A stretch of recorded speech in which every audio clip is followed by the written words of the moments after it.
Beleza, gente. Bom dia de novo. Vamos falar hoje sobre transistor bipolar, tá? Que é uma outra possibilidade de construir um dispositivo de 3 terminais que faz o controle de corrente do ponto de vista elétrico parecido com o que a gente viu no MOSFET. Do ponto de vista físico, ele funciona com um princípio bem diferente, tá? Então vamos dar uma olhada como é que funciona esses caras aqui. Duas preliminares aqui, meio que são a base de entender como que esse cara funciona, tá? A primeira delas era o seguinte. Lembra na junção PN, o que acontecia? A junção PN. Quando a junção está reversamente polarizada, o que acontecia? Tá? E quando quer dizer reversamente polarizada, eu tenho uma região P, uma outra região N na junção. Eu estou polarizando com a tensão menos do lado de cá, mais do lado de cá, mais no lado N, menos no lado P, tá? E aí, lembrem que no lado P vai formar uma região de depressão com acúmulo de cargas negativas aqui. No lado N vai formar uma região de depressão com acúmulo de cargas positivas, tá? Primeira coisa a se perceber é o seguinte. Por conta dessas cargas fixas, eu tenho um campo elétrico interno a essa região de depressão aqui, tá? Tem carga mais de um lado, tem carga menos do outro. Tem um campo eletrostático, vai se formar um campo eletrostático ali dentro. E o que acontece quando eu injeto, por algum motivo, tá? De alguma forma, eu chego aqui e consigo colocar uma carga elétrica aqui dentro, tá? Se essa carga for uma carga negativa, ela vai ser acelerada contra o campo e vai ser coletada lá pelo lado N, lá do dispositivo. Se for uma carga, ao contrário, positiva, e eu colocar ela aqui dentro, tá? Ela vai ser acelerada pelo campo e vai ser coletada ali pela região N da junção, tá? Simples assim. Perceba uma coisa, tá? Nessa região intermediária aqui, ó, tá cheio de ligações querendo ser feitas, tá?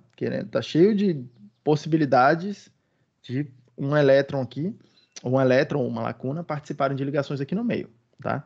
Só que, se essa barreira for suficientemente fina, tá?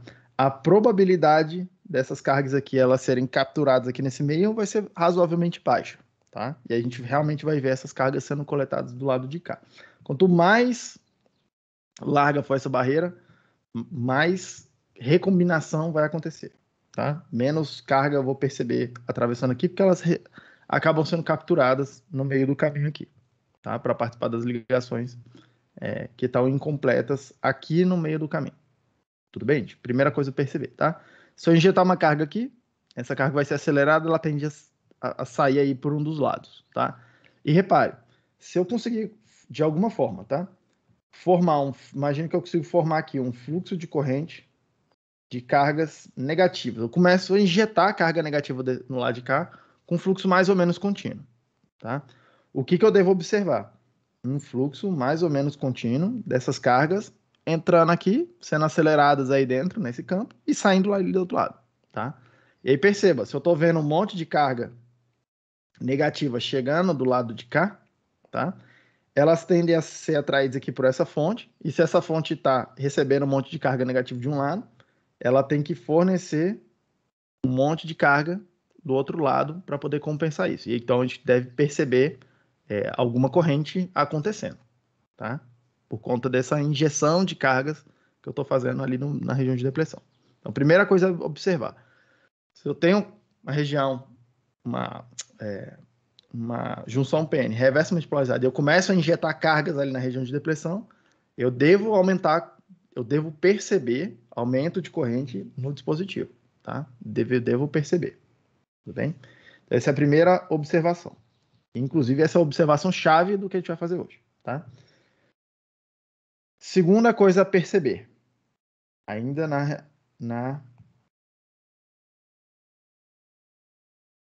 em relação às junções PN, tá?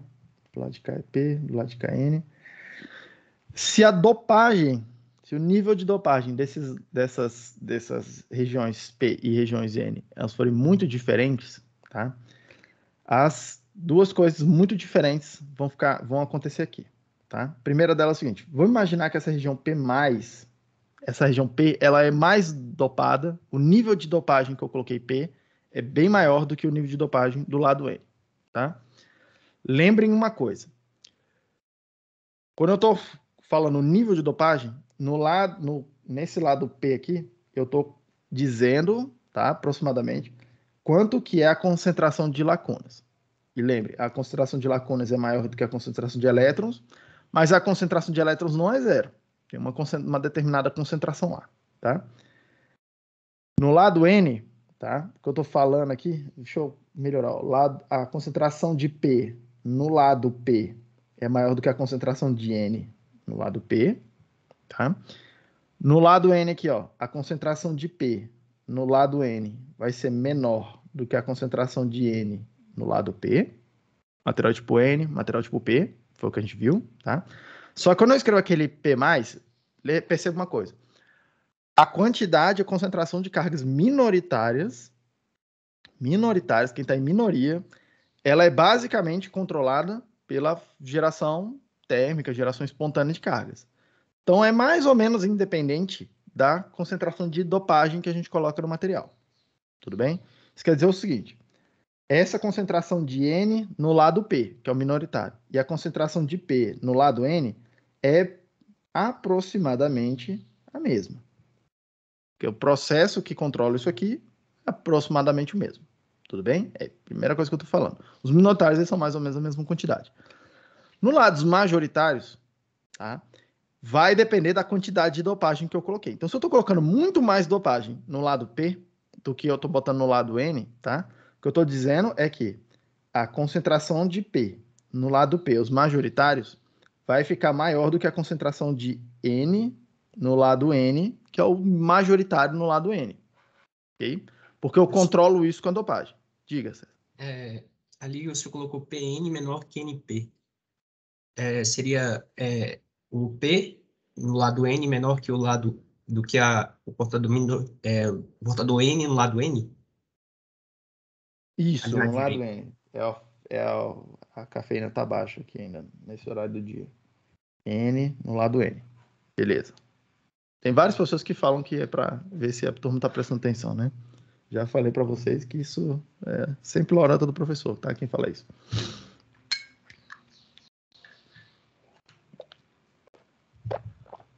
Obrigado, vamos lá, seguindo. Então, o que está acontecendo? Tá? Primeira coisa, a concentração de cargas está bastante desbalanceada. E aí perceba uma coisa, as correntes de difusão que acontecem aqui dentro, elas são controladas, primeira coisa, elas são controladas pelo gradiente de cargas, tá? E aí perceba uma coisa, o gradiente de cargas, olha só, P no lado P com P no lado N é um determinado gradiente. Vou chamar de, sei lá, é uma quantidade aqui, tá? Vou chamar de G, vou chamar de delta P. Vou chamar de delta P, tá? Repare que tem uma determinada quantidade aí. O gradiente delta N, que é o das cargas negativas, ele é um gradiente numericamente menor. Por quê? Esse ΔP vai ser aproximadamente, tá? Aproximadamente. Vou fazer uma conta simples aqui, ó. P no lado P menos o que tem de P no lado N. É isso que eu percebo de gradiente, se fosse uma função linear. O N vai ser aproximadamente N no lado N menos N no lado P. E repare um negócio aqui. É alguma coisa menos outra. Aqui é alguma coisa menos outra. Esse lado de baixo, direita aqui, ó, que está subtraindo, é aproximadamente igual. Então, sei lá, tem uma quantidade, eu subtraio de um número, tem uma outra quantidade, eu subtraio de um número. E o número que eu estou subtraindo é aproximadamente igual, tá? Do lado de cá, o que eu tenho é esse número aqui é razoavelmente maior, normalmente várias ordens de grandeza maior do que esse número do lado de cá, tá? Então, na hora que eu percebo o que está acontecendo, eu tenho que concluir que esse ΔP é maior do que esse ΔN. O gradiente que eu percebo de carga positiva é maior do que o gradiente que eu percebo de carga negativa. Beleza, gente? Isso quer dizer que, tá? A corrente de difusão, por difusão, que eu vou perceber de cargas positivas, tá? A corrente de difusão e de difusão de cargas positivas, não foi assim que eu escrevi da outra vez, né? Foi assim, ó. E de difusão de cargas positivas vai ser uma corrente maior do que a corrente de difusão de cargas negativas, tá? Eu vou lembrando que na hora que eu desenho aqui em cima essas setinhas, eu estou colocando a corrente convencional, tá? A corrente de cargas positivas, de fato, são as cargas positivas andando nessa direção. A corrente de cargas negativas, ela está andando nessa direção aqui. P, vou chamar de P e de N, tá? E aí o que eu percebo aqui é a corrente de difusão de cargas negativas vai ser numericamente menor do que a corrente de difusão de cargas positivas. Tudo bem, gente? Então, repare, se a junção for desbalanceada em termos da dopagem que tem de um lado e a dopagem que tem do outro, se for uma dopagem diferente, tá? A corrente de difusão que eu vou perceber é diferente também, tá? O lado que tem mais dopagem, eu vou perceber mais corrente. Basicamente é isso que está acontecendo. Tudo bem? Tranquilo? Basicamente uma observação do que está acontecendo, tá? Repare que lá na junção, quando a gente está estudando a junção PN para fazer o diodo, isso aqui normalmente a gente não fica mexendo muito nas dopagens de cada lado. A gente não faz dopagem muito desbalanceada. Aqui a gente vai fazer porque isso vai influenciar diretamente em a gente conseguir fazer um bom transistor ou um transistor ruim, tá? Já eu mostro para vocês, tá? Mas essa diferença de corrente aqui vai ser fundamental para a gente poder ter um transistor com um bom controle de corrente ou não conseguir fazer um transistor com bom controle de corrente. E, inclusive, isso aqui foi uma das grandes dificuldades para fazer os primeiros transistores funcionarem a contento, tá? Até os caras perceberem que eles precisavam controlar melhor a dopagem de cada lado das junções que vão aparecer lá no dispositivo, tá? Isso aqui foi um dos grandes desafios. Os caras perceberem isso. Tudo bem? Última coisa a se observar aqui em termos da junção PN, para a gente ir lá e ver como é que funciona o transistor, tá? Não tirar da cabeça o seguinte. Repare. Na hora que eu tenho aqui a junção PN. Se os dois lados da junção, a dopagem for aproximadamente a mesma, lembre, toda vez que uma carga P sai do lado P e vai para o lado N por difusão, ela deixa para trás uma carga negativa positiva. E toda vez que um elétron sai do lado N e vai para o lado P por difusão, ele deixa para trás uma carga positiva fixa. Que aí essas cargas vão acumulando e vão formando a região de barreira ali, de região de depressão, região de carga espacial. Tá? Só que perceba uma coisa. Aqui, o que eu estou falando com vocês, olhando o caso onde eu tenho um lado que tem uma dopagem muito maior do que a outra. Tá? Eu estou considerando aqui que o lado P tem a dopagem muito maior do que o lado N. Mas mesma análise para o outro lado, se fosse o caso. Tá? E aí, repare uma coisa. Na hora que eu estou consumindo as lacunas por difusão e jogando elas para o outro lado, eu estou vindo aqui formando a região de depressão. Só que tem muito íon aí na rede disponível para ir formando esses... tem muita contaminação nesse lado da rede para ir formando esses íons negativos, tá? Então eu vou tirando cargas lá e aí eu formo o meu ladozinho aqui da barreira. Do outro lado, no lado N, esses contaminantes aí, esses dopantes, eles são muito mais rarefeitos, eles são muito mais raros de encontrar. Isso quer dizer o seguinte, que na hora que eu vou consumindo eles aqui, ó, perto da interface, e aí, à medida que eu vou consumindo cada vez mais esses elétrons, cada vez mais eu tenho que e entrando lá para dentro do meu material para encontrar o dopante que vai doar o átomo, o que vai doar um elétron para ele poder ir lá para o outro lado, tá? Ou seja, a dopagem assimétrica vai fazer com que a região de carga espacial também seja assimétrica. Tudo bem, gente? Coisas a se perceber, tá? Quanto mais dopado o lado da junção, mais fina aqui, mais estreita fica a região de depressão naquele lado da junção. Quanto menor a dopagem, mais eu vou consumindo, mais essa região de depressão ocupa a região que eu tô, o lado da junção que eu estou tratando dela, tá? Então essa é a terceira observação a perceber. E por fim, a última observação, tá? Era que quando a gente altera a tensão que está aplicada,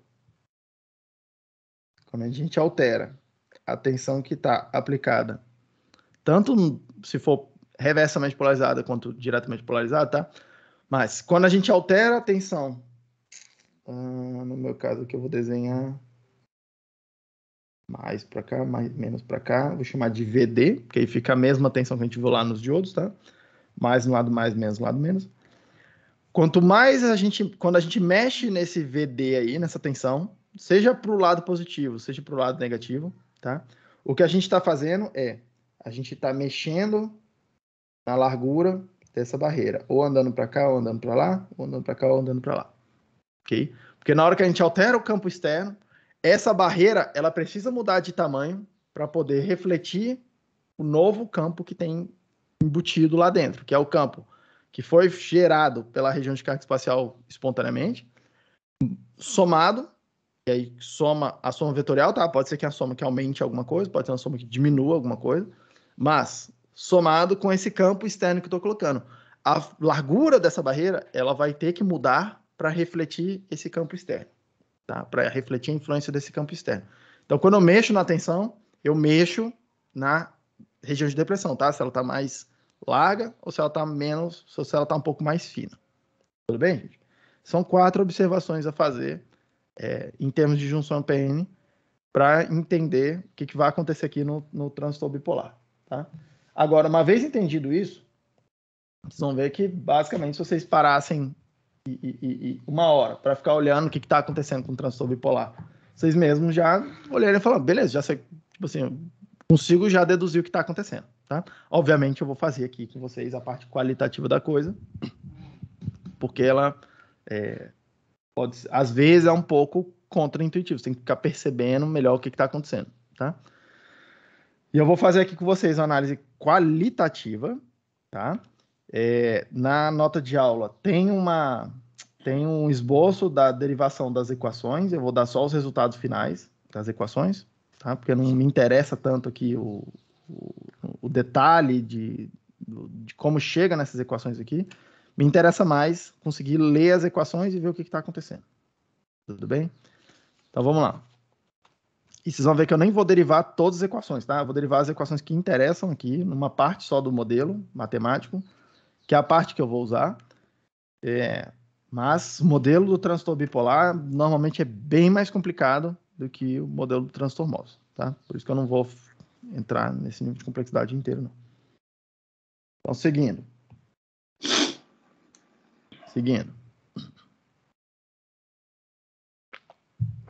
Como é que é a estrutura física desse transistor, tá?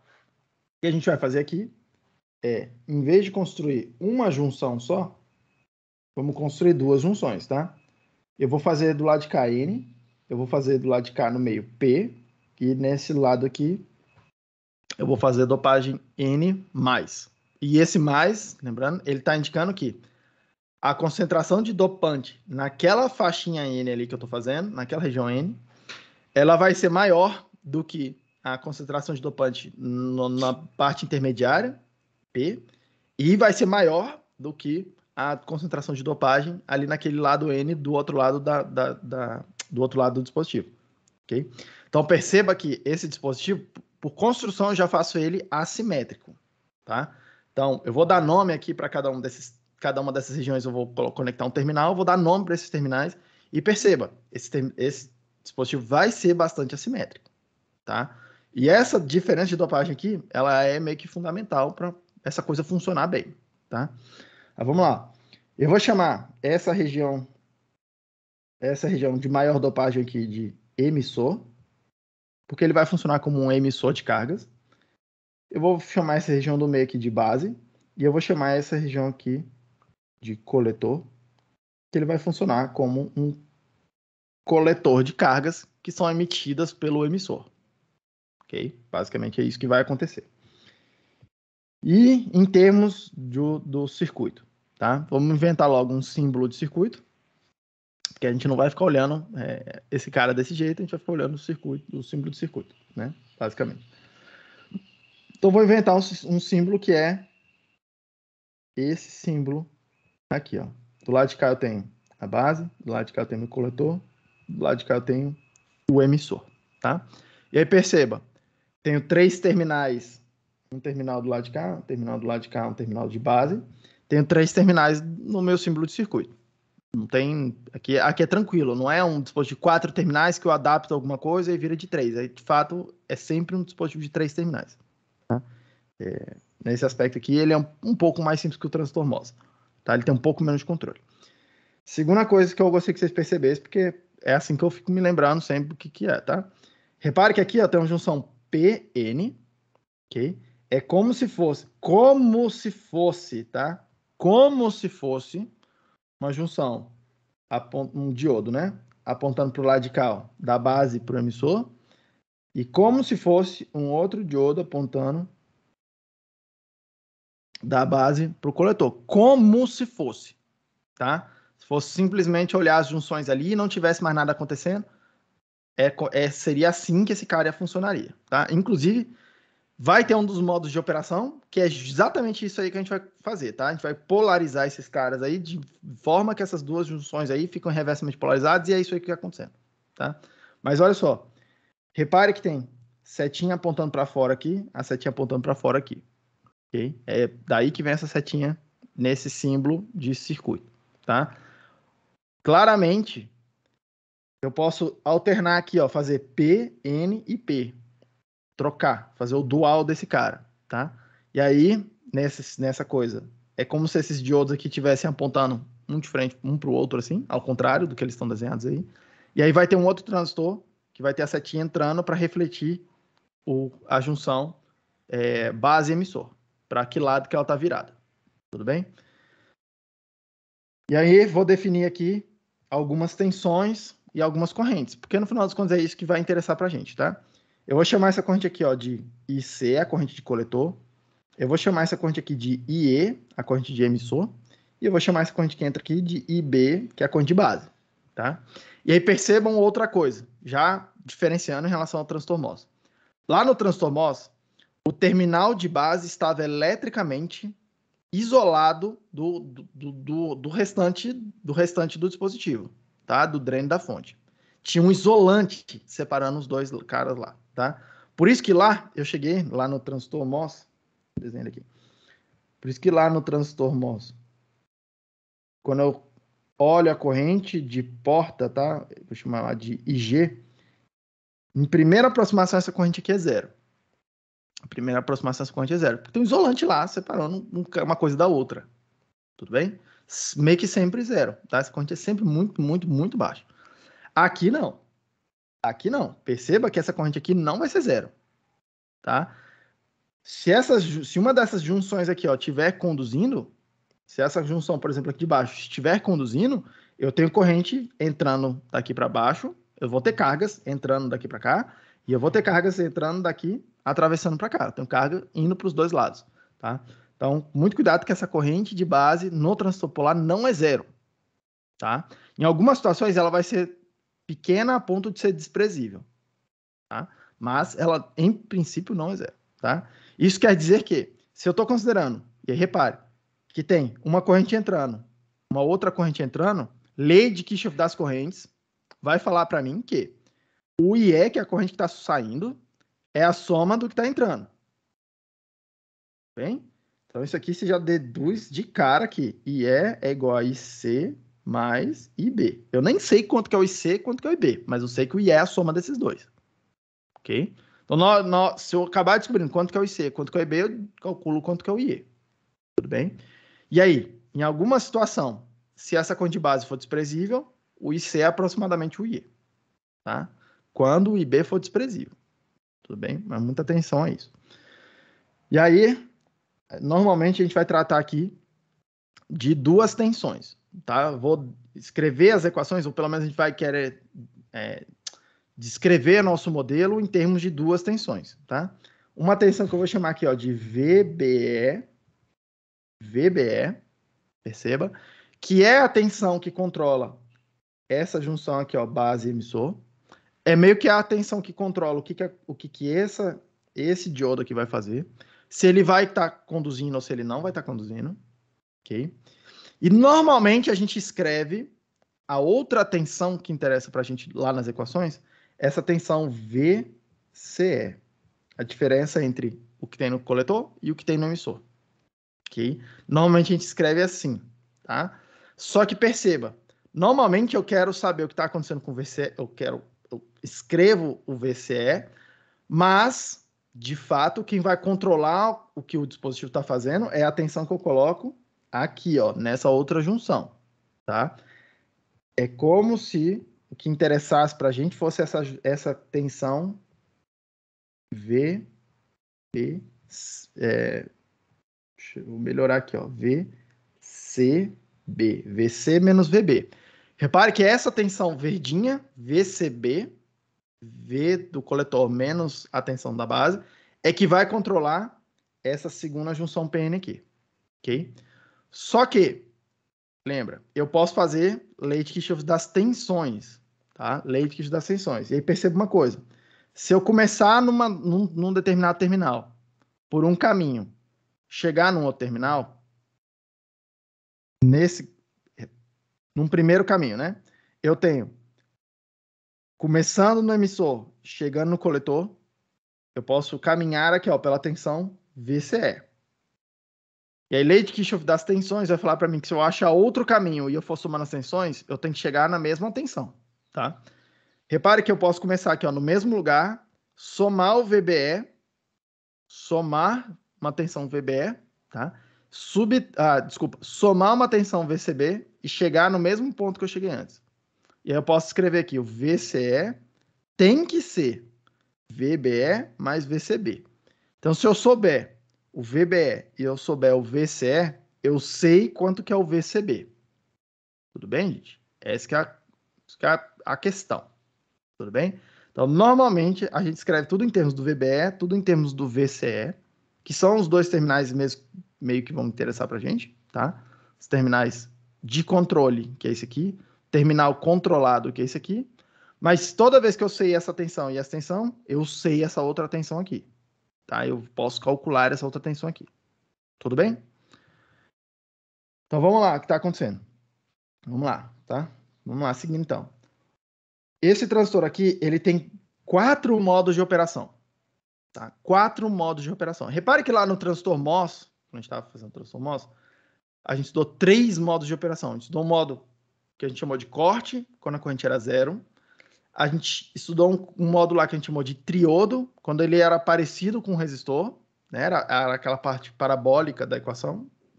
E eu tinha uma outra região, um outro modo de operação que eu chamei de modo de saturação, que é quando o gráfico saturava. Eu aumentava a tensão, mas eu não aumentava muito mais a corrente. E aí ficava um gráfico aproximadamente linear e aproximadamente constante, corrente constante.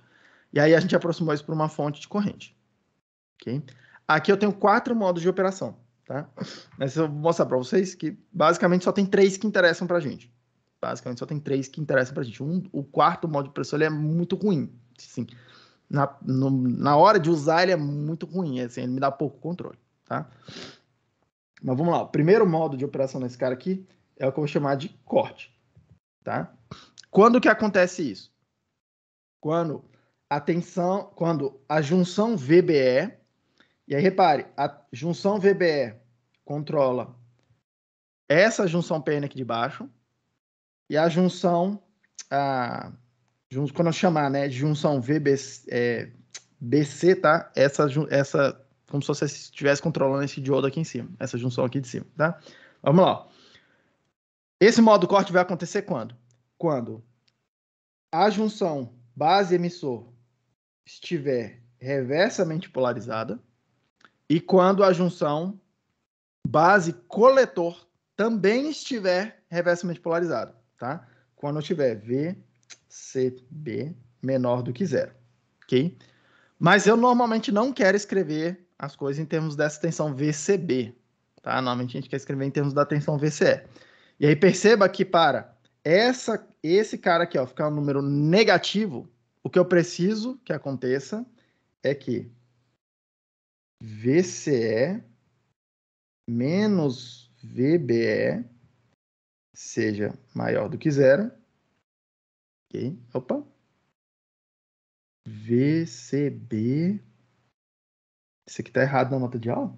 VCB maior do que zero. VCB, eu quero reversamente polarizada, tem que estar menor do que zero. Eu acho que eu checo a minha nota de aula depois. Eu acho que está ao contrário lá, tá? Pelo que eu estou olhando aqui.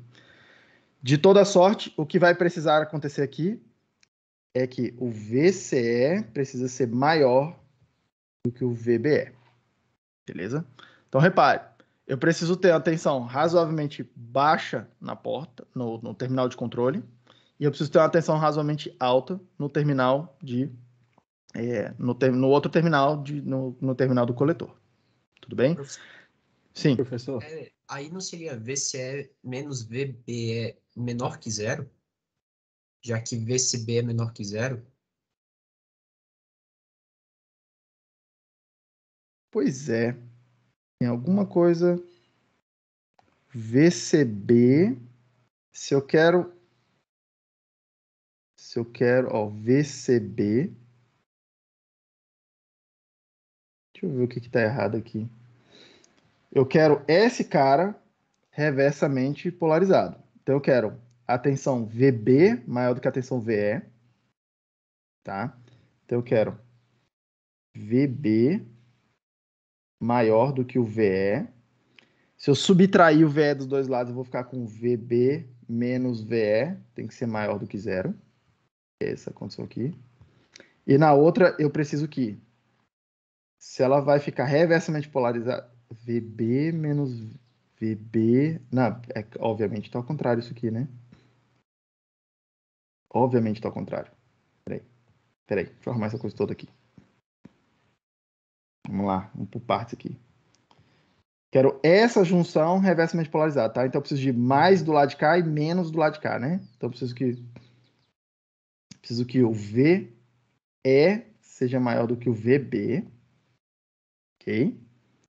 A tensão na parte de baixo, no diodo de baixo, a tensão VE está maior do que o VB. Se eu subtrair VE dos dois lados, eu vou ficar com 0 maior do que VBE, que é VB menos VE. E aí eu tenho esse caso aqui. Na outra junção, eu preciso que ela esteja reversamente polarizada para ficar em corte. Então, eu preciso que VC seja maior do que o VB. VC, que é o que tem aqui, ó, VC, seja maior do que o VB, para ela ficar reversamente polarizada, essa de cima. Eu posso subtrair VE dos dois lados, e aí não altera a coisa, então fica um VCE maior do que o VBE. Pronto, e aí já resolveu, né? Subtrai dos dois lados. VCB tem que ser maior que zero nesse caso. Como é que é? VCB tem que ser maior que zero.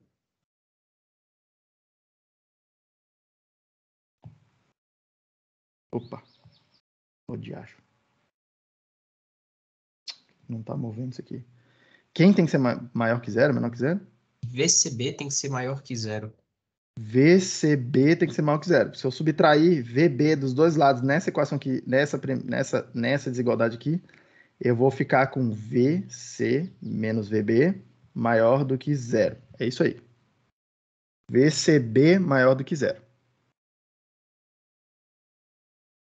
Tudo bem? Então, na nota de aula tá certo. Ó, VCB maior que zero, aí VB, VC, chega nisso aqui. Tudo bem? Mas perceba, o que eu preciso são essas duas condições, tá? Para entrar em corte, eu preciso que o VBE esteja menor do que 0. Tecnicamente, menor do que o VD1, lembra? Que tem aquela coisa, tá? Tem algum VD1 aqui. Eu estou considerando que o VD1 é 0, tá? Para simplificar E todo mundo faz essa aproximação aqui, tá? Para simplificar um pouco a vida do que está acontecendo aqui.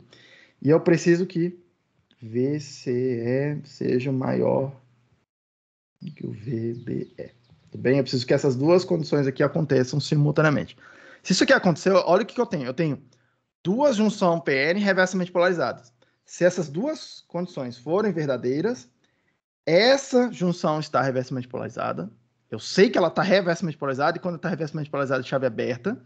E eu sei que essa junção está reversamente polarizada. Então eu sei que esse cara também está funcionando com chave aberta. Ok? Isso quer dizer que meio que da base aqui para baixo a corrente é 0. Da base para cima aqui a corrente é 0. Ou seja, o IC vai ter que ser 0. Está vendo a chave aberta. O IE tem que ser 0, porque ele está vendo a chave aberta. Automaticamente o IB tem que ser 0, porque senão eu estou injetando carga e está acumulando carga aqui dentro, tá? Não vai poder acumular carga. Tudo bem? Nessa condição aí eu tenho, se isso aqui for verdade, eu vou ter IC igual a 0, IB igual a 0, automaticamente eu tenho IE igual a 0. Normalmente a gente só escreve o IC e o IB e o IE a gente calcula, tá? Faz a soma dos dois, tudo bem? Mas se eu tiver nessa condição aqui, ó, as duas junções reversamente polarizadas, modo corte, não tá com, tipo, corrente igual a 0 para todo canto. Tudo bem, gente? É o que a gente vai chamar de modo corte, que é muito parecido com o que o transistor MOS fazia, tá? Quando eu boto a tensão baixa de controle, que é o VGS, quando eu boto abaixo do VT, a corrente era 0. A corrente que eu olho aqui é 0. Do lado de cá, o que está acontecendo? Quando eu boto a tensão de controle baixa aqui, ó, VCE baixa, tá? Se eu puser uma tensão aqui, ó, pum, um pouquinho maior que seja, tá? Repara aqui, do lado de cá, ó, se eu puser uma tensão negativa aqui, qualquer tensãozinha positiva que eu colocar aqui já bota a outra junção reversamente polarizada, ok? Isso quer dizer que na hora que eu boto o VCE baixo, essa corrente que passa aqui é 0, ok? Então é muito parecido, tá? A operação dos dois nesse sentido Professor, aqui. Sim, é VCE ou VBE? VBE aqui, beleza? Seguindo pelo desenho, eu costumo, nesse horário da manhã, eu costumo desenhar certo e falar besteira.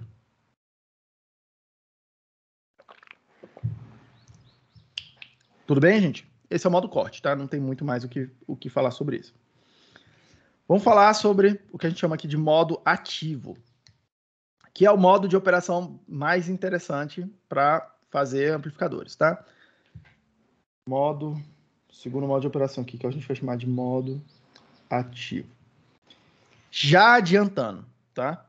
O paralelo com o que a gente viu no MOSFET. E por isso que eu gosto normalmente de apresentar o MOSFET primeiro, porque normalmente a operação dele é um pouco mais simples, tá? Assim, a física dele é ligeiramente mais simples. O modo ativo é parecido com o que vai acontecer no modo de saturação do MOSFET, tá? Seria o equivalente. E aí, muita atenção, porque no transistor bipolar tem um modo de saturação, que é parecido com o modo de triodo do MOSFET. Por que os nomes são diferentes? Não me perguntem, gente. Não fui eu que inventei esses nomes, tá? Se fosse eu que tivesse inventado, eu tinha botado o mesmo nome para a mesma coisa. Mas aqui não são, tá? Mas vamos lá. Modo ativo é como se fosse o equivalente lá do modo de saturação. Então, olha só o que a gente quer fazer, tá? No modo ativo, para chegar nesse modo ativo, o que eu quero é uma das junções diretamente polarizada e uma outra junção reversamente polarizada. Tudo bem? Eu quero uma conduzindo, entre aspas, conduzindo, e a outra não conduzindo, entre aspas, não conduzindo. Vocês vão ver que vai ter condução pela junção que está reversamente polarizada, tá? Mas vamos lá. O que eu quero é uma junção diretamente polarizada e a outra reversamente polarizada. Ok? Eu vou fazer aqui, ó, a seguinte situação. Vou desenhar aqui.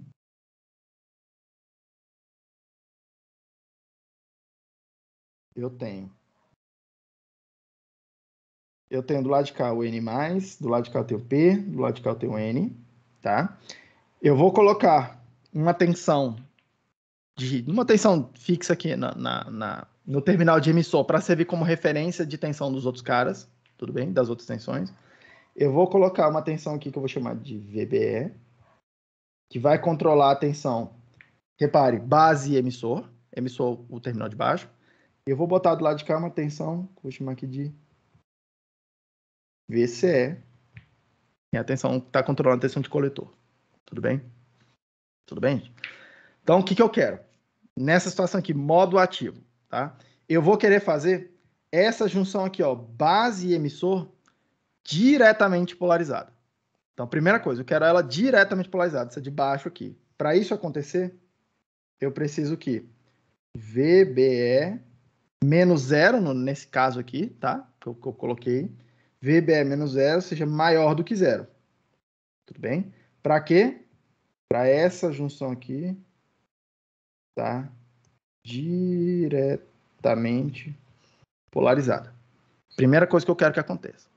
Segunda coisa que eu quero que aconteça nesse modo ativo é a outra junção, a de cima ali, a junção base e coletor, eu quero que ela esteja reversamente polarizada, tá? Quero que ela esteja em outra condição. Então perceba que o que eu quero aqui é que já fazendo aquela mesma continha lá de desigualdade, aquela coisa toda, tá? Mas não preciso nem de muita complicação não, vamos lá. Eu preciso que essa tensão do lado de cá esteja maior do que a tensão do lado de cá, para ficar reversamente polarizada. Então, eu preciso que VCE, vou escrever aqui, ó, porque aí VCE esteja maior do que o VBE, porque aí eu fico com essa junção reversamente polarizada. Tudo bem? É isso que a gente quer, é isso que vai caracterizar o modo ativo aqui fisicamente, tá? E aí, o que acontece aqui, nesse caso? Tá? O que acontece aqui? Vamos olhar aqui, porque acontece meio que uma mágica, quase, tá? Quase uma mágica.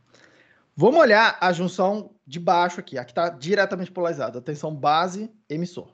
Vamos ver o que está acontecendo. Se ela está diretamente polarizada, está conduzindo, ok? Então, o que eu devo perceber nela, tá? O que eu devo perceber? Primeira coisa que eu devo perceber é a corrente de elétrons que estão saindo da base, que estão saindo do emissor e indo para a base por difusão, tá? Deve ser uma determinada corrente. E o que eu devo perceber é que essa corrente aqui, eu vou desenhar ela assim, tá? Tem uma corrente de elétrons saindo do emissor e indo para o coletor. É a corrente de difusão, que agora, quando ela está diretamente polarizada, o campo da barreira está mais fraco, eu percebo mais essa corrente. Então, tem uma determinada corrente aqui de elétrons. Tem uma corrente de lacunas no sentido contrário. Lembra que tem elétron indo do lado N para o lado P e tem lacuna indo do lado P para o lado N. Só que o que a gente acabou de ver alguns minutos atrás é que, se a dopagem do lado N é muito maior do que a dopagem do lado P, o gradiente que eu percebo de cargas negativas é muito maior que o gradiente de cargas positivas. Isso quer dizer que essa corrente de elétrons, numericamente, ela vai ser bem maior do que a corrente de lacunas que está indo na outra direção, ok? E essa corrente de lacunas, tá? Ela vai ser fornecida pela base. Então, eu vou desenhar assim, ó, uma setinha fininha para indicar que a corrente de lacunas, que eu vou chamar de... deixa eu melhorar aqui. Chamar de H+, que é de hole, de buraco, em inglês. Essa corrente que está descendo é uma correntezinha bem menor, tá? Quanto menor, professor? Depende da dopagem que eu fiz ali, tá? Não é tipo uma relação linear bonitinha, não é como se fosse assim, se for 100 vezes mais dopagem, é 100 vezes mais corrente uma em relação à outra. Não é bem assim, tá? Mas também não me interessa aqui saber essa relação não linear certinha, que pra gente não interessa. Interessa para quem for projetar o dispositivo, a gente só vai usar, tá? Agora, interessa saber que essa corrente que a base precisa fornecer, que é uma corrente de lacunas, é uma corrente positiva, ou seja, tem uma corrente IB aqui, ó, maior do que 0, que é as lacunas que estão sendo fornecidas para aquela junção ali conduzir, ok? aquela corrente é bem menor do que a corrente de elétrons que está circulando no restante do dispositivo. Tudo bem? E aí, a pergunta é, o que está acontecendo com essa corrente de elétrons? Tá? Porque a primeira impressão que a gente tem é que, olha, professor, mas se essa junção do lado de cá está reversamente polarizada, a primeira impressão que dá, a minha intuição vai me dizer que a corrente não vai poder passar por aqui. Ela teria que ir toda de volta para o lado de cá. Tá? Toda sair aqui pela base e ser fornecida pela base. Mas não é isso que acontece. Vamos dar uma olhada por quê. Por que que não é isso que acontece? Tá? Vamos dar meio que um zoom aqui dentro desse dispositivo. Quero desenhar ele meio que grande aqui agora, para a gente ver um pouco melhor, exagerado, o que está acontecendo. Tá? Eu tenho do lado de cá, ó, a minha região N+, eu tenho a minha região P aqui, eu tenho a minha região N do lado de cá. Tudo bem? E aí eu tenho, lembrando, uma região de depressão do lado de cá, que é o da junção reversamente polarizada. Eu tenho uma outra região de depressão do lado de cá, que é o da junção diretamente polarizada. Okay? Diretamente polarizada. E aí, o que eu gostaria de perceber é como é que está a concentração de elétrons nessa base. Por que elétrons? Porque eu estou pegando, ó, elétrons, estou tirando elétrons daqui e injetando elétrons aqui na região da base. Então, eu gostaria de ver o que está acontecendo com os elétrons aqui, ó, com a concentração de elétrons aqui. Tá? Por quê? Lembrando, se eu perceber que tem um gradiente de concentração de elétrons, tá? Eu vou perceber corrente de elétrons por difusão aí nesse meio do caminho aí. É isso que a gente gostaria de ver, o que está acontecendo com esses elétrons. Tá? Eu vou botar uma escala aqui, ó, uma escala do lado de cá, para eu poder dar nomes para essas coisas. E, tecnicamente, a gente usaria essa escala para fazer depois uma integral lá, espacial, não sei o quê, calcular a tensão, parecido com o que a gente fez no MOSFET. Eu não vou fazer com vocês, porque essa conta é bem mais complicada, tá? Não me interessa a conta certinha, me interessa lá o resultado. Mas eu vou chamar aqui, ó, de x1, como se eu pudesse definir uma linha onde termina a região de carga espacial dessa junção que está diretamente polarizada, e eu vou chamar de x2, o lugar, a faixinha, o ponto, a posição onde começa a região de carga espacial da junção que está reversamente polarizada. Tá? E aí perceba que eu tenho um ΔX, esse ΔX é o que a gente chama de largura de base. Tá? Largura efetiva da base, né? Tá? Largura de base, esse x2 menos x1. Ok? Então vamos lá, o que está acontecendo? Na junção que está diretamente polarizada, eu estou vindo aqui, ó, pegando elétrons e injetando elétrons do outro lado ali. Ok? Então, se eu fizer... Deixa eu botar outra escala aqui. Se eu fizer uma escala nesse sentido aqui, tá? Uma escala de concentração nesse sentido, a concentração de elétrons que eu devo perceber aqui na base, nessa linha X1 aí, tá? Deveria ser uma concentração grande, porque é onde os elétrons estão chegando, tá? Eu tô injetando um monte de elétron naquela direção ali, naquele lugar, e eles chegam nessa linha X1. Se eles chegam ali, eu deveria perceber uma concentração grande. Não tem muita discussão, é onde eles estão chegando, deve ter muito elétron ali acumulado, tá? Do outro lado da base, lá na linha do X2, tá? O que a gente percebe? Lembre que do lado de cá eu tenho um campo elétrico assim, né? O campo de barreira, e que qualquer carga que chegar aqui, ó, nessa linha, essa carga vai perceber o campo elétrico e vai ser acelerada lá para o outro lado. Okay? Nesse caso, como eu estou vendo elétrons, os elétrons vão ser acelerados contra o campo. Então, se algum elétron chegar ali, naquela linha, tá? O elétron, ele é agarrado pelo campo, ele é acelerado pelo campo e vai parar lá do outro lado. Ok? É isso que...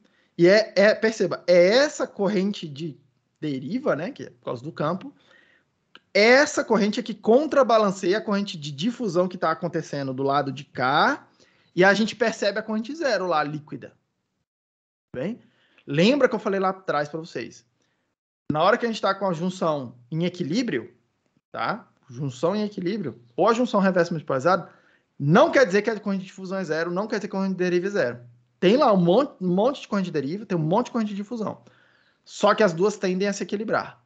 Tudo bem? Então, se eu fosse olhar aqui como que a concentração... Gente, por que esse diabo não está fazendo o que eu quero que ele faça? Se eu fosse olhar aqui a concentração de cargas nessa linha X2 aí, deveria perceber uma concentração de cargas baixa. Porque as cargas que estão nessa linha aqui, elas tendem a ser sugadas lá para o outro lado. Okay? Elas tendem a ser sugadas lá para o outro lado. E aí, perceba uma coisa aqui, pessoal. De um lado da base, eu tenho alta concentração de elétrons. No outro lado da base, na parte de cima, eu tenho baixa concentração de elétrons. Tá? Pelo argumento que eu coloquei aqui para vocês. Ou seja, se eu fosse... De alguma forma, aqui tem uma função, tá? Que vai me descrever como é que essa coisa chega aqui. A concentração é... Eu vou considerar que é linear, tá? Que é a primeira aproximação, todo mundo faz isso. Aí você calcular a integral, as cargas, aquela coisa toda, para poder ver quanto que é a corrente. Mas vamos lá. Tem uma concentração de cargas na base. Do lado tem maior concentração do lado de cá, tem menor concentração do lado de cá. Então, o que eu devo perceber na base? Na base, tá? As cargas negativas, elas chegam aqui nessa linha X2, e aí elas percebem esse gradiente de concentração. Ou seja, essas cargas, elas têm uma tendência muito grande a procurarem se deslocar em direção à junção que está reversamente polarizada. Porque elas estão percebendo esse gradiente potencial, esse gradiente de concentração, esse gradiente tende a empurrar essas cargas para lá. Então, repare que essas cargas vão ser aceleradas, tá? Não por um campo elétrico, mas por conta dessa diferença de gradiente, dessa diferença de concentração, e elas vão chegar ali do outro lado com uma determinada velocidade, tá? Na hora que elas chegam com uma determinada velocidade naquele ponto X2, elas meio que entram lá na barreira. Entrou na barreira, o campo que tem na barreira vai lá e coleta essas cargas lá para o outro lado. Então, o que eu deveria estar percebendo? Tá? Um monte de carga, essa carga negativa que eu injetei aqui de baixo, atravessando a base e aparecendo lá do outro lado. Pô! Tudo bem? Então, o que eu deveria perceber aqui no meu dispositivo? E deixa eu fazer um desenho limpo agora. Que é meio que o desenho que vocês vão ver em praticamente todo livro de eletrônica deve ter esse desenho, tá?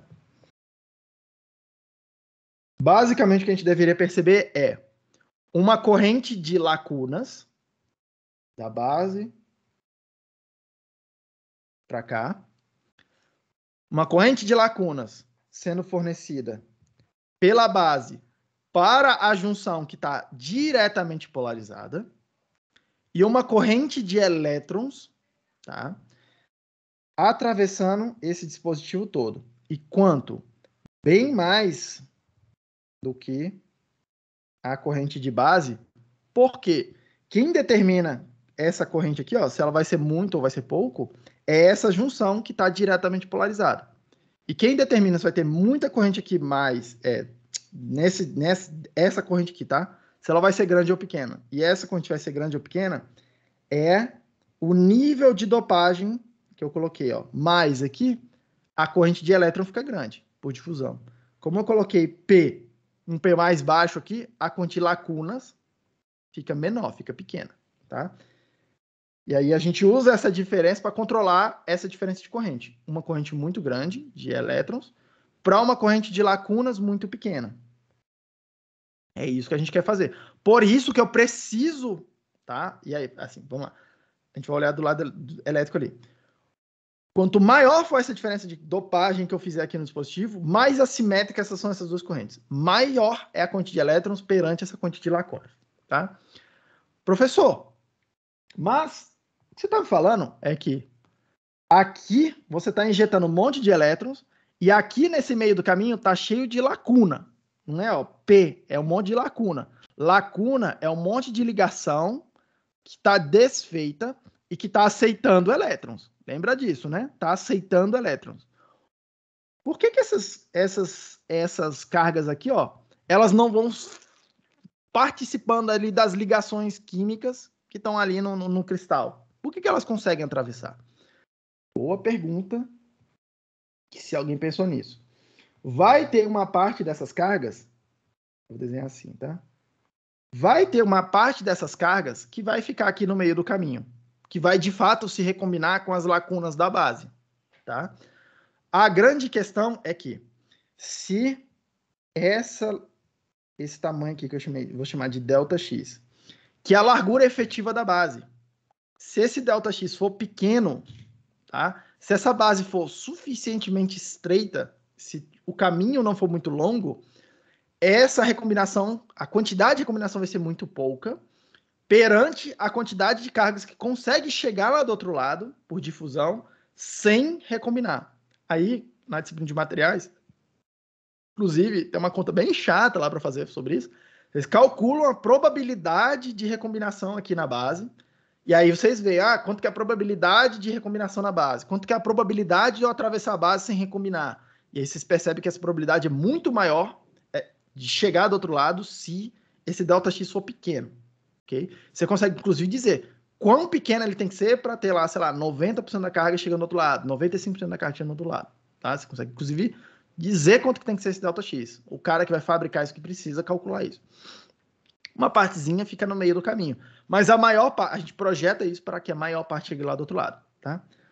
Do ponto de vista elétrico, do ponto de vista que a gente vai ver no circuito, aqui é o ponto de vista da física. Tá? O que eu estou vendo? O que eu estou vendo, pessoal?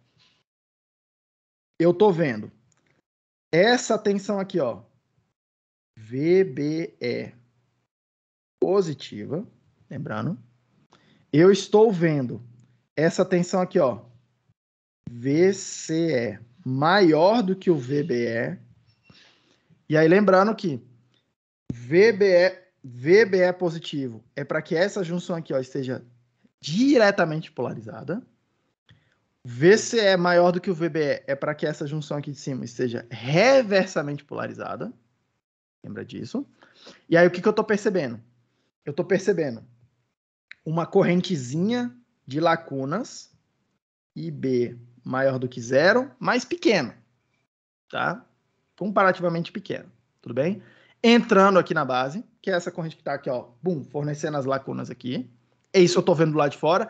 E lembre que a lacuna é carga positiva, a corrente convencional que a gente vê no circuito é a corrente de carga positiva. Então, se tem lacuna entrando, a corrente IB está entrando, positiva. Eu tenho elétron, repare, tá? Um monte de elétron saindo aqui, ó, no coletor. Elétron saindo. E aí perceba, por que eu chamei o coletor de coletor e o emissor de emissor? Porque o emissor emite cargas que vão ser coletadas no coletor. Tudo bem? O emissor emite cargas que vão ser coletadas no coletor. Por isso esses nomes. Lá no transistor MOS, a fonte é a fonte de cargas e o dreno é um dreno de cargas. É a mesma coisa, tá? A fonte funciona como um emissor de cargas, fornece as cargas, e o dreno recebe as cargas. Faz o mesmo papel do coletor aqui. Por que são nomes diferentes?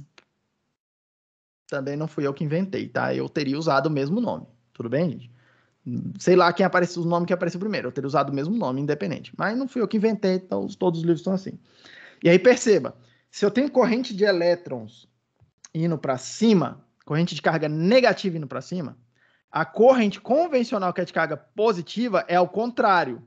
Então, o que eu estou percebendo no meu dispositivo aqui, ó, do ponto de vista elétrico, é corrente IC positiva vindo para baixo. E essa corrente IC, não só positiva, como esse IC, bem maior do que o IB. A gente espera que seja bem maior que o IB. Tudo bem?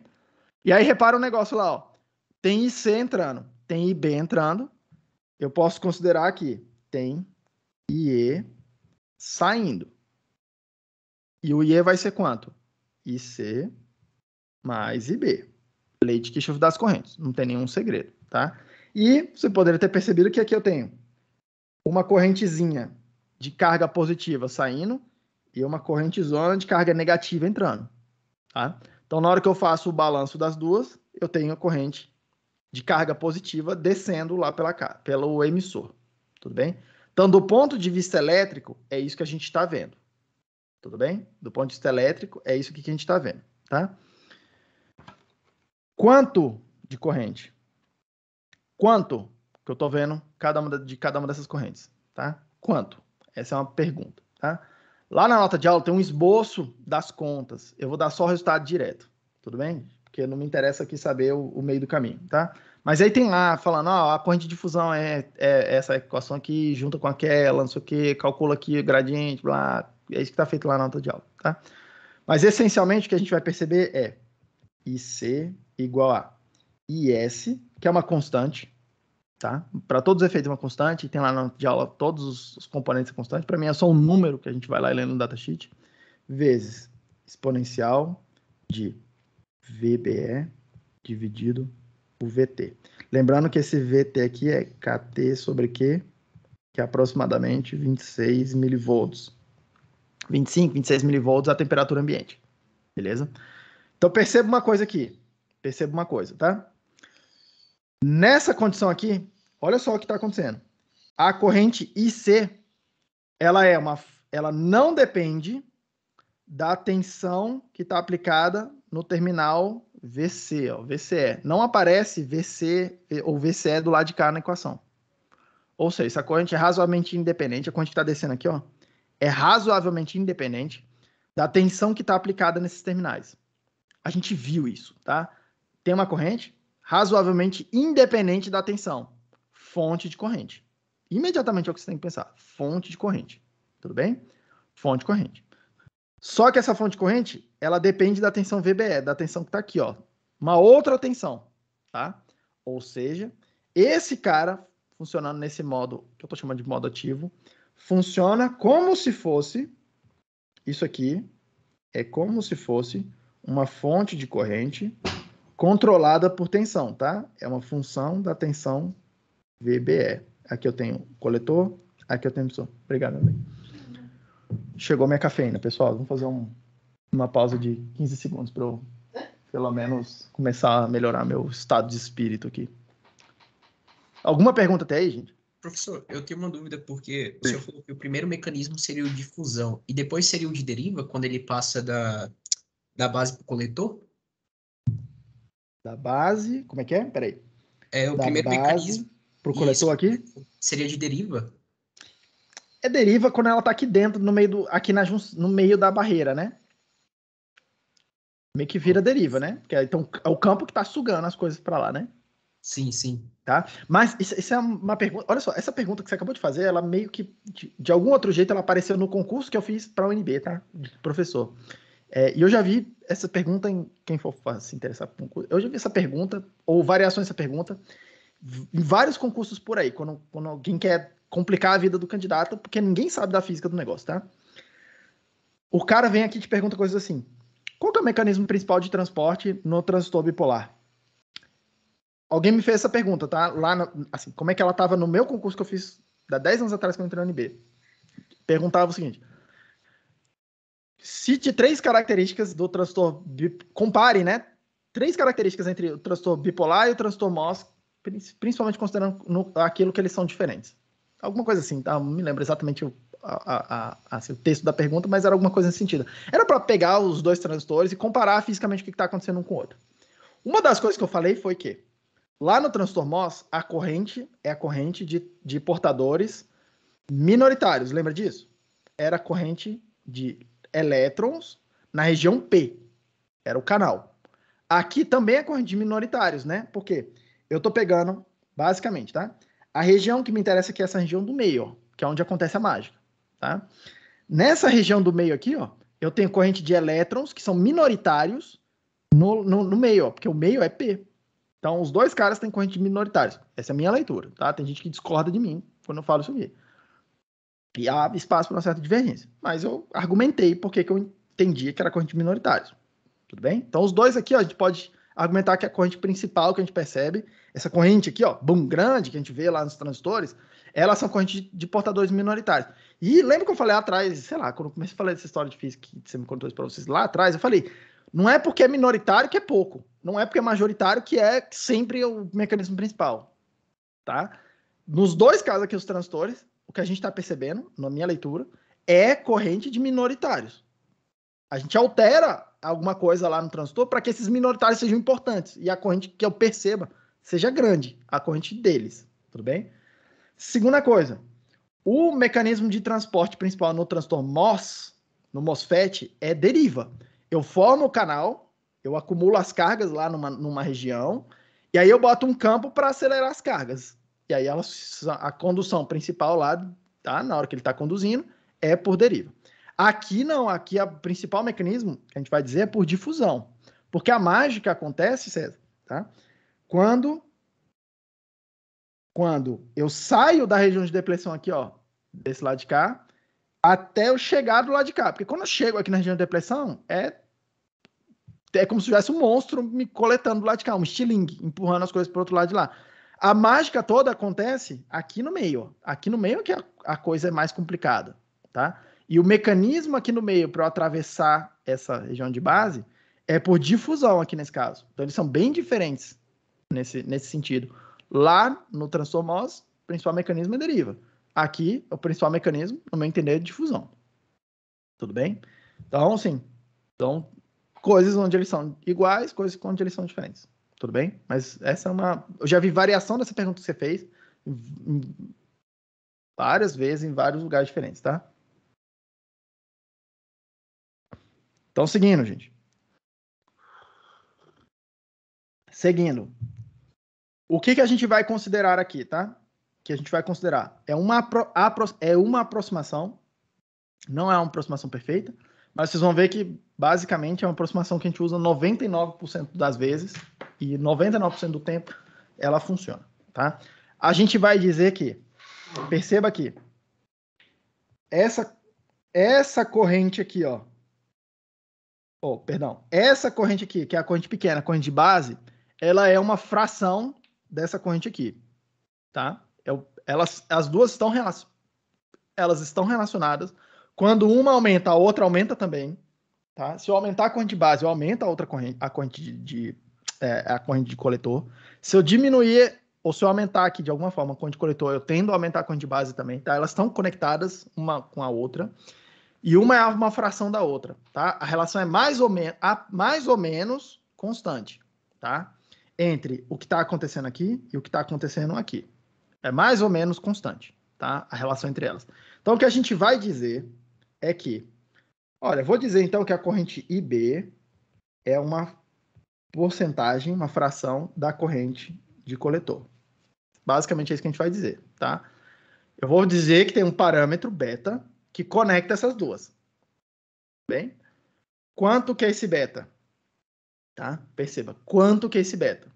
Tá?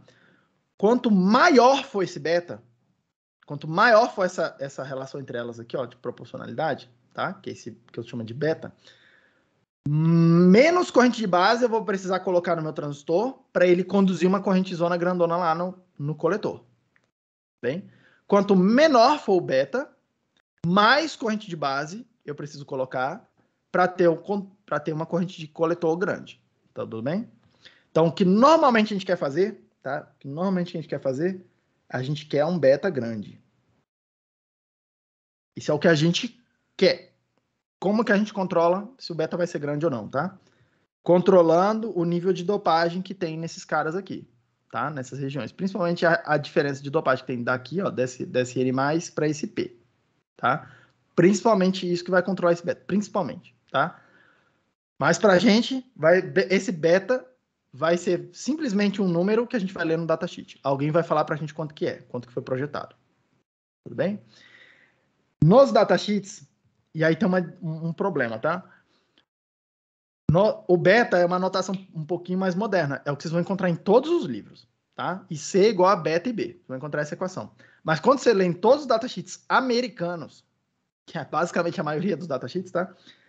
Não vai estar escrito beta, vai estar escrito HFE, tá? HFE, essa é a sigla que vai estar lá. Tudo bem, então estou chamando a atenção, mas é o que eu estou chamando de beta, tudo bem? Então, basicamente, o que eu estou querendo é beta grande para quê? Para que essa corrente aqui, ó, essa corrente de base, eu preciso colocar uma corrente pequena, para ligar o transistor. Tudo bem? Normalmente é isso que a gente quer, tá?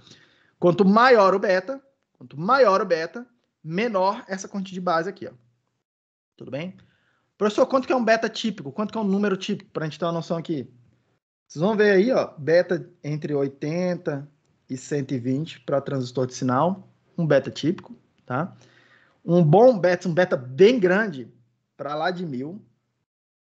Mas eu vou mostrar aqui em algum momento para vocês que a gente consegue artificialmente, eletricamente, tá? Montando um circuitinho, a gente consegue fazer como se fosse, emular um beta grande, tá? Pegar 2 transistores com beta razoavelmente pequeno e fazer como se fosse um transistor equivalente que tem um beta bem maior, tá? A gente consegue fazer isso. Então, depois, em algum momento, eu vou mostrar isso para vocês. Mas normalmente é isso que a gente está... normalmente essa é a ordem de grandeza, tudo bem? Esse aqui é o modo ativo, tá? O transistor funciona como se fosse uma fonte de corrente controlada por tensão. Muita tensão, tá, gente? Quem controla a corrente... Rapidinho. Quem controla a corrente aqui, ó, da fonte é a tensão VBE, tá? Eu boto a tensão e sai corrente. Muita atenção nessa hora, tá? Porque muita gente por aí vai falar, eu não discordo totalmente delas, mas eu acho que é uma forma meio ruim de pensar. Elas vão falar que é a corrente IB que controla a corrente IC. Mas claramente na equação, quando a gente faz a modelagem matemática, não aparece aqui do lado de cá, ó, não tem IC. Aqui, ó. Tá. IB. Não está escrito isso aqui. Está escrito alguma coisa dependendo do VBE. Tudo bem? Claro que, se isso aqui é o IC, tá? Isso está do lado direito aqui, é IB dividido por beta. É IB vezes beta, né? Então você pode até pensar, professor, mas olha só, nesse lado de cá, o IC é IB dividido por beta. Então, se eu mexer no IB, eu controlo o IC. Sim, você controla o IC, tá? Só que é bem melhor, para o que a gente vai fazer aqui, para fazer amplificadores, para pensar nos amplificadores, é bem melhor que pensar que é uma fonte, corrente controlada por tensão. Pensem assim, tudo bem? Em vez de pensar que é uma fonte corrente controlada por corrente, que é uma outra interpretação. Diga lá, quem ia falar comigo é o Vitor, né? Isso. É porque você não disse que aqui no transistor, tá vendo? IC não tem que ser muito maior do que IB? Então, como o beta tem que ser muito grande? Como é que é? Aqui, ó, no transistor, IC tem que ser muito maior do que IB, não? É porque tá ao contrário aqui, a minha cafeína não subiu ainda. Porque claramente IC é igual a beta e B, tá? Tá. Tudo bem. IC é igual a beta e B. Pronto, agora sim. Melhorou? Melhorou. Melhorou. É isso que a gente quer, tá? Normalmente a gente quer um beta grande para ter um IC pequeno. Ou um IB pequeno. Tudo bem? IC igual a beta e B. IC igual a beta e B. Sempre lembra assim. IC igual a beta e B. Tá? E do lado de cá é alguma coisa exponencial de VBE. Pronto. Beleza, gente? Esse aqui é o que a gente vai chamar de modo ativo. Uma coisa que, deixa eu mostrar para vocês uma coisa que a gente não considerou e que a gente precisa ajustar nesse modelo aqui. Tá? Ajustar aqui, ó. Tá? Lá no transistor MOS, perceba uma coisa que aconteceu. Lá no transistor MOS, quando a gente mexe na tensão VDS, na tensão dreno-fonte, a gente tem algum momento que o canal, assim, na hora que eu tô lá no modo de saturação, tá? O canal está estrangulado, o canal tá apertado lá, né? Tipo, ele termina antes, no meio do caminho, aquela coisa que eu mostrei pra vocês, tá? Tá acontecendo modulação de canal. Na hora que a gente mexe na tensão VCE, eu mostrei para vocês, que aquilo controla onde que o canal termina, lá no transistor MOS. E isso se reflete lá na corrente, tá? Tem uma componente lá, 1 mais lambda VDS, lá na equação do transistor MOS, que é para aparecer esse fenômeno, tudo bem? Aqui não apareceu, mas aqui eu não estou considerando um fenômeno que é o seguinte, que é bem parecido lá com ele, tá?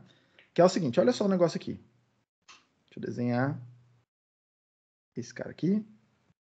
Vou desenhar como se fosse o mesmo transistor um do lado do outro, tá? E aí, repare. Imagina que no lado esquerdo eu tenho um VCE1 e do lado direito eu estou colocando um VCE2 maior do que o VCE1. Estou colocando a tensão maior, tá? A região de depressão que eu vou observar, no lado que está diretamente polarizado, é aproximadamente a mesma. Não tem muita mudança do lado de cá, não. Ela está diretamente polarizada, tá? No lado que ela está reversamente polarizada, mudar a tensão proporcionalmente mexe mais na largura da região de depressão. O que eu quero dizer com isso? Se eu tenho uma determinada tensão do lado de cá, tem uma região de depressão. Repare que o ΔX aqui, a largura efetiva da base, que é o que as cargas precisam atravessar, tem uma largura ali. Na hora que eu aumento essa tensão, VCE, tá? A largura, eu vou exagerar aqui na figura, a largura da base, ela fica menor. A região de depressão, ela aumenta ali, na faixinha que está reversamente polarizada. Tudo bem? Ela fica mais reversamente polarizada, né? Foi isso que a gente viu no passado aqui, tá? E aí, essa largura efetiva aqui, ΔX', que eu percebo agora, ela é menor do que o que eu tinha antes, ΔX. Isso quer dizer que, percebam, tá? Percebam. Antes eu tinha uma função que era esse gradiente aqui, ó. Tinha um determinado gradiente. Agora, o que eu tenho? A concentração aqui, ó, no lado grande é aproximadamente a mesma concentração que eu tenho aqui. A concentração no outro lado é aproximadamente a mesma concentração que eu tenho aqui. Essa concentração aqui de cargas é mais ou menos a mesma que eu tenho aqui. Essa concentração de cargas é mais ou menos a mesma que eu tenho aqui. Só que a mudança do lado de cá, ó, ela é mais suave do que a mudança do lado de cá. Do lado de cá, essa mudança de concentração ela tem que acontecer meio que, entre aspas, mais rápido. Mas não é no tempo, é no espaço. Tem menos espaço para eu mudar de concentração. Ou seja, a curva aqui, ela tem que ser mais íngreme. A derivada tem que ser maior. Bom, a derivada no espaço. Tá? O gradiente aumentou. Isso quer dizer o seguinte, quando eu mexi na tensão, eu mexi no gradiente de concentração de cargas. Tá? Quando eu mexo na tensão VCE, eu altero o gradiente de cargas, porque eu altero a distribuição espacial dessas cargas. Eu não altero significativamente nem a concentração no lado maior, nem a concentração no lado menor, mas eu altero a disposição espacial dessas cargas. Eu deixo elas mais próximas umas das outras, tá mais apertado o negócio, tá? Isso reflete num aumento desse gradiente, tá mais íngreme aquela curva, a derivada tá maior, tá? A derivada tá maior. Isso quer dizer que a corrente que eu estou percebendo aqui tem que ser maior, porque aumentou a corrente de difusão tem que aumentar em resposta a essa mudança de concentração, ok? Ou seja, na hora que eu mexo na tensão VCE, aumento a tensão VCE, eu deveria perceber um aumento de corrente na corrente IC. Tudo bem? Como é que a gente vai captar isso na equação? Tá? A gente vai fazer um ajuste na equação, e aí eu vou dizer que a corrente IC, que antes eu estava simplesmente falando que era IS, que é uma constante, exponencial de VBE, dividido por VT. Ponto final. Agora eu vou botar um termo a mais aqui somando para captar essa diferença, tá? E eu vou dizer que é 1 mais VCE dividido por VA. VA para mim é uma constante, tudo bem? O que eu estou fazendo aqui é exatamente a mesma coisa que eu fiz lá no transformose, tá? Lá a gente multiplicou por 1 mais lambda VDS. Aqui lambda é uma constante. Aqui eu estou multiplicando por 1 mais uma constante vezes o VCE, que é o equivalente do VDS. Só que em vez de multiplicar aqui, eu dividi. Eu escolhi dividir, tá? Assim, não fui eu, assim, com todo respeito, não fui eu que escolhi. Se eu tivesse escolhido, eu tinha chamado de lambda do mesmo jeito, eu só tinha dado o mesmo nome para a mesma coisa, tá? Mas o clássico é dividir por uma tensão, tá? E eu até entendo por que alguém fez isso, tá? Por quê? Esse VA aqui, do jeito que está aqui, a gente consegue medir ele, tá? Eu faço uma medida que é a seguinte. A hora que eu faço o gráfico VCE por IC, tá? Lembrem que isso aqui só é válido para VBE maior do que 0 e o VCE maior do que o VBE, tá? Lembra disso. Para manter no modo ativo. Ou seja, o VCE tá do lado de cá, nessa linha aqui que é o VBE. Então, é isso que eu tô falando aqui. Eu tenho uma reta com uma determinada inclinação aqui. Que na hora que a gente mede mesmo, se a gente vê uma reta com uma certa inclinação aqui, tá? É uma reta bem deitada, tá? Isso aqui, tá? Eu tô meio que exagerando um pouco na escala para ficar visível, mas é uma reta bem horizontal isso aqui. Mas ela é uma retinha, tem uma inclinação ali. Aí, como é que alguém faz para medir esse VA, tá? Eu pego essa reta aqui, faço a extensão dela até ela bater aqui nesse eixo. E essa tensão onde essa projeção dessa reta bater, tá? É menos aquela constante VA que eu estou procurando. É literalmente assim que o pessoal mede, caracteriza e bota lá no datasheet, tá? Lá no datasheet vai ter essa tensão aqui. Tudo bem? Você consegue fazer isso aqui no laboratório. Ah, e professor, e o lambda? Você pode fazer a mesma coisa. Pega a curva do transistor MOS, vai lá, mede no laboratório. Na parte onde ela é uma reta, ali, na região de saturação, tá? Faz a projeção, e aí o que você vai ler é 1 sobre lambda. Aliás, menos 1 sobre lambda. É isso que você vai ler naquela ponta ali. É aproximadamente o lambda lá. É assim, inclusive, que mede, tá? Na prática. Tudo bem, gente? Então, alguém escolheu fazer assim, e eu não sei por que alguém escolheu fazer diferente lá, chamar de lambda lá no outro cara e fazer como se fosse o inverso de uma tensão. Não me perguntem por quê, tá? Eu já fui atrás várias vezes de tentar descobrir, eu não tenho nenhuma justificativa, tá? Mas eu sei que é assim. De toda forma, de toda sorte, isso aqui, essa adaptação, ela vai dizer para mim que eu tenho uma fonte corrente, só que agora ela está em paralelo com uma carga que a gente vai chamar de RC on. Um resistor, tá? É como se tivesse um resistor junto ali da minha fonte de corrente. A fonte corrente vai me dizer o quão alto eu estou aqui. A fonte corrente. O VBE, ele me diz se eu vou subir essa corrente ou se eu vou descer essa corrente. E aquele resistor me diz quanto que é a inclinação daquela reta ali, ó, na hora que eu estou conduzindo, tá? No modo ativo. Tudo bem, gente? Esse aqui é o equivalente, esse aqui é o modo ativo, que é o equivalente ao modo de saturação do transistor MOS, tá? Pequeno aviso, vai quase dar 9h30. Hoje não tem testinho, porque eu me confundi no calendário. Eu até mandei uma mensagem para vocês aí ontem, sem querer. Sem querer não, eu mandei querendo, mas eu estava errado, tá? Porque eu olhei errado no calendário. Eu pensei que essa semana era semana universitária e não ia ter aula, tá? Então, hoje não vai ter testinhos, porque eu baguncei meu calendário, tudo bem? Mas vamos aproveitar para seguir aqui, porque aí a gente termina esse assunto de transistor bipolar. E aí, na partir de quinta-feira, a gente começa a falar de circuito, que é muito mais, que é o que a gente quer fazer aqui, tá? O quarto modo, repare que eu estou no segundo modo de operação, tá? Eu vou pular um. O quarto modo de operação é o que a gente vai chamar de modo ativo reverso, tá? Onde eu tenho, deixa eu voltar aqui meus slides. Onde eu tenho, do lado de cá, o meu transistor, esse lado N+, ele é fixo, tá? Se eu faço ele, tá lá fixo, não tem mais como mexer depois que está produzido. E aí eu escolhi fazer a junção diretamente polarizada, essa que envolve esse N+. E a outra junção, que é meio que uma junção, vou chamar de comum, é uma junção que eu fico reversamente polarizado, foi isso que a gente fez agora. Só que eu podia ter escolhido ao contrário, gente. Eu podia ter escolhido aqui, ó, essa de cima diretamente polarizada e a de baixo reversamente polarizada. Eu podia ter escolhido assim, tá? Se você fizer isso, vai funcionar tudo exatamente igual o que eu falei aqui para vocês. Tudo exatamente igual. O que vai mudar, tá? Vai mudar o beta. Vai mudar o beta.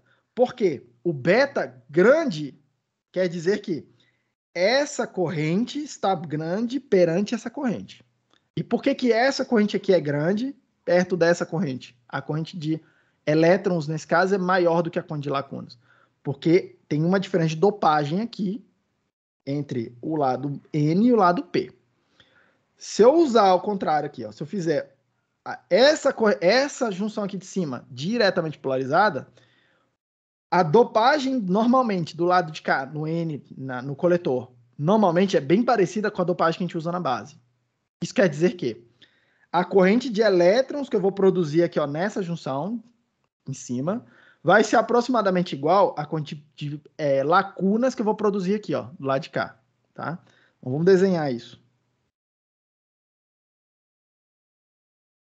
Se eu fizer ao contrário lá, que eu vou perceber aqui, ó, N mais Pn, o que eu vou perceber é que a corrente de elétrons que eu vou ver vindo para cá vai ser aproximadamente igual à corrente de lacunas que são fornecidas pela base, ok? E aí perceba, essa corrente de elétrons aqui vai ter toda aquela mesma papo que eu mostrei para vocês, tá? Vai ter uma diferença de concentração, elas vão vir por difusão, atravessar a base, vão chegar lá do outro lado. A questão é que a corrente de base que vai entrar, ela é proporcionalmente muito parecida com a corrente que vai descer aqui no IC, tá? E aí como é que a gente captura isso? Isso quer dizer que tem um beta perto de 1. Se a corrente é mais ou menos a mesma, o beta tem que ser perto de 1, porque IC é igual a beta e B, tá? Ou seja, eu vou chamar inclusive de beta reverso, tá? Ó, IC é igual a beta reverso, é outro beta, é o beta meio que ao contrário, tá? IC é igual a beta e B. Só que esse beta aqui, né, é aproximadamente 1. Ok? Isso quer dizer que para ter uma corrente grande passando pelo transistor, lá entrando no coletor, passando, atravessando o transistor, né? Coletor emissor, eu preciso de muita corrente de base. E a gente vai ver um pouco mais para frente que para fazer bons amplificadores, eu preciso do beta grande, tá? O ganho do amplificador, eu vou mostrar para vocês, depende diretamente desse beta. Então, se o beta é muito pequenininho, quer dizer que eu tenho pouco controle sobre a corrente. Isso vai me dar um amplificador ruim, com pouco ganho. Quando eu tenho um beta grande, tá, volumoso, isso quer dizer que eu consigo controlar uma corrente muito grande passando aqui, usando uma corrente pequenininha que está entrando aqui. Eu tenho muito controle, tem um efeito de amplificação, tá? Eu boto uma corrente pequena e eu saio do outro lado com uma corrente grande. Aqui não. Aqui para sair com uma corrente grande, eu preciso botar uma corrente grande para fazer o negócio ligar, tá? Ou seja, esse modo aqui é o que a gente chama de modo ativo reverso ou modo ativo invertido. Já vi um monte de nomenclaturas, tá? Funciona igual ao modo ativo, fonte de corrente. Só que é uma fonte de corrente muito ruim. Okay? Eu tenho pouco controle sobre a fonte de corrente. Basicamente é isso. Por isso que ninguém usa... Eu nunca vi nenhum circuito prático que usa esse modo de operação. Tá? Por isso que eu nem vou ficar comentando nada muito aqui. O que muda é o valor do beta. Tá? Num lado eu tenho um beta muito grande, no outro lado eu tenho um beta muito baixo. Por fim, tá? Por fim, o último modo de operação... aliás, deixa eu mostrar aqui para vocês uma interpretação... Não, deixa assim. Vocês vão ver na nota de aula algumas interpretações aqui sobre isso, tá? O terceiro modo de operação aqui é o modo que a gente vai chamar de saturação. Saturação. Que é o equivalente, tá, gente? Muito cuidado. Essa saturação é o equivalente do triodo lá no MOSFET, tá? É o equivalente do triodo no MOSFET. Lembrando que o triodo do MOSFET era aquela região onde era parabólica a curva, tá? Negócio parabólico. Aqui eu não vou fazer em detalhes a derivação do negócio, mas o que está acontecendo, tá? O que eu quero que aconteça para entrar nesse modo de saturação é, eu quero a junção. Eu quero a junção. Eu quero a junção base emissor diretamente polarizada, como eu tinha antes, e eu quero a junção base coletor diretamente polarizada. Eu quero as duas junções conduzindo, que é a quarta possibilidade. São como se fossem dois diodos. A gente tem 4 modos de operação, porque são as 4 combinações dessas junções, conduzindo ou não conduzindo. Tá? Então, o que eu quero fazer? Deixa eu marcar aqui algumas tensões para a gente colocar a condição. VBE, do lado de cá eu tenho VCE. Então, para a junção base, emissor, conduzir, eu preciso ter VBE maior do que 0. Eu faço isso para que essa junção esteja diretamente polarizada. Depois eu quero que a junção coletor-emissor esteja também diretamente polarizada agora, tá? Para isso eu preciso fazer VCE, que é a tensão que tem no lado P, maior do que a tensão VBE. VCE, que tem no lado P da junção, maior do que o que tem no lado N, tá? VCE é maior do que o VBE. Como é ruim, né? VCE maior do que o VBE. Que é o contrário do que a gente fez ali no modo ativo, tá? Isso aqui para quê? Para que essa junção aqui esteja VCE maior do que o VBE. Tá ao contrário, né? Tá, obviamente ao contrário. Peraí. Que é o que eu escrevi P, mas aqui é N. Isso aqui tá ao contrário. Aqui é N. Eu quero VBE, o que tem no lado P, maior do que o que tem no lado N. VCE é maior do que o VBE é maior que o VCE, ou VCE é menor que o VBE, para que essa junção esteja diretamente polarizada. Só um segundo, gente. Dá 30 segundinhos aqui.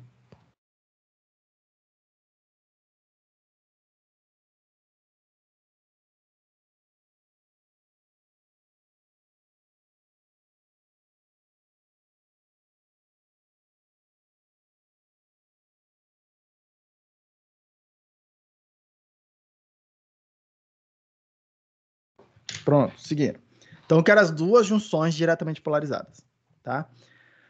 Nessa condição, eu não vou entrar em muito detalhe, eu não vou fazer o equacionamento disso aqui para vocês, tá? Mas olha só o negócio aqui, tá? Olha só o negócio aqui. Se essas duas que a gente viu lá, quando a junção PN ela está diretamente polarizada, ela funciona como se fosse uma fonte de tensão. Ela tenta manter a tensão constante. Lembra disso? Então, isso daqui, ó, é parecido, tá? Com a seguinte situação. Eu tenho do lado de cá a base. Eu tenho uma junção entre a base e o emissor. Vou botar o emissor aqui embaixo. Emissor, tá? Mais menos. Que vai ser aproximadamente, ó, VBE on. Como se fosse o VD on dessa junção. Que eu vou chamar de VBE on para poder diferenciar, porque vai ter outra. E entre o coletor e o emissor, é como se tivesse outra junção aqui, tá? VCE, e eu vou chamar isso aqui de VCE SAT, tá? Que é como se fosse o VD-ON dessa, como se tivesse uma junção ali. O que você quer? Caneca.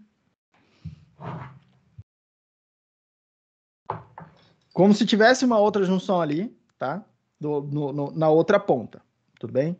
E é meio que esse o modelo que a gente costuma usar, tá, gente? E repare lá, entre o coletor e o emissor, eu fico com uma tensão mais ou menos constante, que a gente chama de VCE SAT. Entre a base e o emissor, fica uma tensão mais ou menos constante, que a gente chama de VBE-ON. Inclusive é assim que está lá nos datasheets, tudo bem? Então não tem grandes segredos em relação a isso aqui, tá? Não tem grandes segredos, tá? Vocês estão me ouvindo então, né? Eu desmutei aqui. Tudo bem, gente? Não tem grandes segredos, tá? Eu não vou fazer o equacionamento, tá? Mas se eu fosse fazer o gráfico completo aqui dessa coisa, ia aparecer alguma coisa assim, ó. V, CE e C. A gente viu que o VBE diferencia esses dois modos de operação aqui, ok? O que está acontecendo? Não tá funcionando. Tá ao contrário o negócio, liga ao contrário. O que tá? Ao contrário o fio, esse lado de cá aqui e esse outro lado de cá aqui. Você tem pra eu colocar no meu computador? Rapidinho, gente, que tá com um probleminha aqui.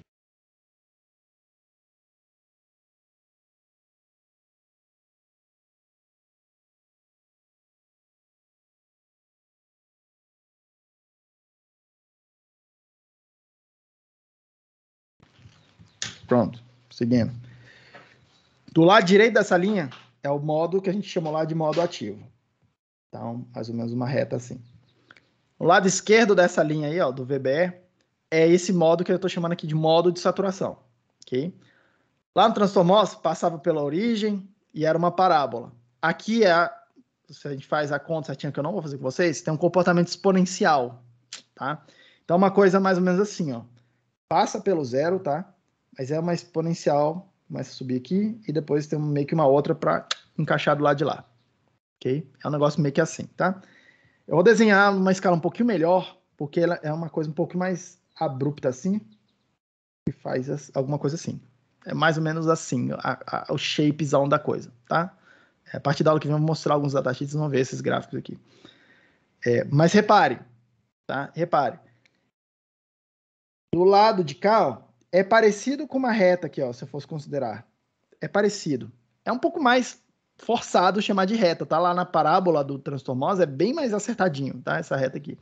Mas não deixa de ser parecido, tá? No modo de saturação aqui, funciona também como se fosse um resistor, tá? Como se fosse um resistor, essa coisa aqui. Inclusive, lá no datasheet ele fala para mim quanto que é essa resistência equivalente, tá? E aí, para encerrar então aqui, o que a gente tem? E é meio que esse slide aqui é uma tabelinha que basicamente é isso que vocês precisam saber do ponto de vista elétrico para calcular qualquer circuito, tá? Eu tenho modo de corte, eu tenho um modo, vou chamar aqui de saturação, e eu tenho um modo ativo. Tudo bem? No modo de corte, quando é que ele vai acontecer? Ele vai acontecer quando eu tenho VBE menor do que zero e VCE grande quando comparado com o VBE. Isso aqui eu vou perceber IC igual a zero. É isso que a gente viu lá. O transtorno não conduz. É parecido com uma chave aberta, tá? A gente viu aqui, ó, no modo ativo. Para ficar no modo ativo, eu preciso o quê? VBE maior que zero. Para a junção base-emissor ficar diretamente polarizada, isso vocês têm que lembrar. E eu preciso que o VCE seja maior do que o VBE. Eu preciso que o VCE seja grande comparado com a tensão VBE, a tensão de controle. Tudo bem? Para quê? Para que a junção coletor-base, ou base-coletor, esteja reversamente polarizada. Feito isso, o que eu vou perceber é que o IC é uma constante vezes exponencial do VBE dividido por uma outra constante, VT. Essa constante aqui é KT sobre Q, que é aproximadamente 26 milivolts, que é a temperatura ambiente. Isso tudo vezes 1 mais VCE dividido por VA, e esse VA é uma outra constante, que a gente vê lá no datasheet. E esse cara aqui funciona como se fosse uma fonte de corrente controlada pela tensão VBE, desprezando lá a resistência de saída, mas tá? Funciona, tem a cara de uma fonte de corrente controlada por tensão. Por fim, esse modo de saturação aqui, eu preciso que o VBE esteja positivo para eu ter a junção base-emissor diretamente polarizada, e eu preciso que o VCE seja pequeno comparado com o VBE, é menor que o VBE, para que a junção base-coletor, a outra junção, também esteja diretamente polarizada. Ok? Quando isso aqui acontece, eu não vou botar uma equação para vocês, porque o modelo é exponencial, duas exponenciais multiplicando lá, não quero chegar nesse nível de complicação aqui, porque não vai me interessar, tá? Basta me interessar que essa coisa aqui vai ter um determinado IC, okay? Vai ter um IC lá, e vai bastar para a gente entender que ele funciona como se fosse um resistor. E a gente vai poder saber quanto que é a resistência. Normalmente uma resistência pequena, tá? Normalmente uma resistência pequena. Tudo bem, gente? Tem um quarto modo de operação que funciona parecido com o modo ativo, onde a gente viu lá, que é a ideia do beta pequeno, tá? Em todos esses casos aqui, ó, todos esses casos, tá? Você vai considerar que IC igual a beta IB, para os três casos, tá? Nos três casos. IC igual a beta IB, independente do que você está fazendo, tá? Se o IC é zero, no primeiro caso lá, o IB é zero. No caso aqui de baixo, dependendo do IC, vai ter lá um IB, tá? No caso de baixo aqui, embaixo, que é normalmente o ativo, o modo ativo, normalmente é o que a gente vai mais usar, tá? A gente aqui, porque a gente vai fazer amplificadores, tá? Se você estiver fazendo chave, circuito chaveado, você vai usar muito mais os outros dois, tá? Corte de saturação, mas como a gente vai fazer amplificadores lineares, a gente vai ficar fazendo modo ativo e C igual a beta B. Pronto. E aí tem um beta que eu vou considerar um beta grande, tá? Muita atenção, porque esse beta muda dependendo do modo de operação que você tá? Dependendo do modo de operação que você tá, esse beta muda também, tudo bem? O beta que tem do lado de cá é diferente do beta que tem do lado de cá, tá? Mas não me interessa entrar nesse nível de detalhe, só me interessa saber o que está escrito aqui no quadro. Alguma dúvida, gente? Professor, tem alguma preferência de uso para cada um desses transistores? Sei lá, o transistor bipolar a gente costuma usar mais para isso, o MOSFET usa mais para isso, ou eles são equivalentes, assim, tipo, não tem nenhuma vantagem de um para o outro. Hoje em dia, a gente tenta fazer tudo com transistor MOS, por um motivo. E aqui tá num momento que vocês vão entender o motivo, tá? Olha só um negócio aqui que tá acontecendo. Olha a estrutura do transistor MOS, tá? O transistor MOS era assim, né?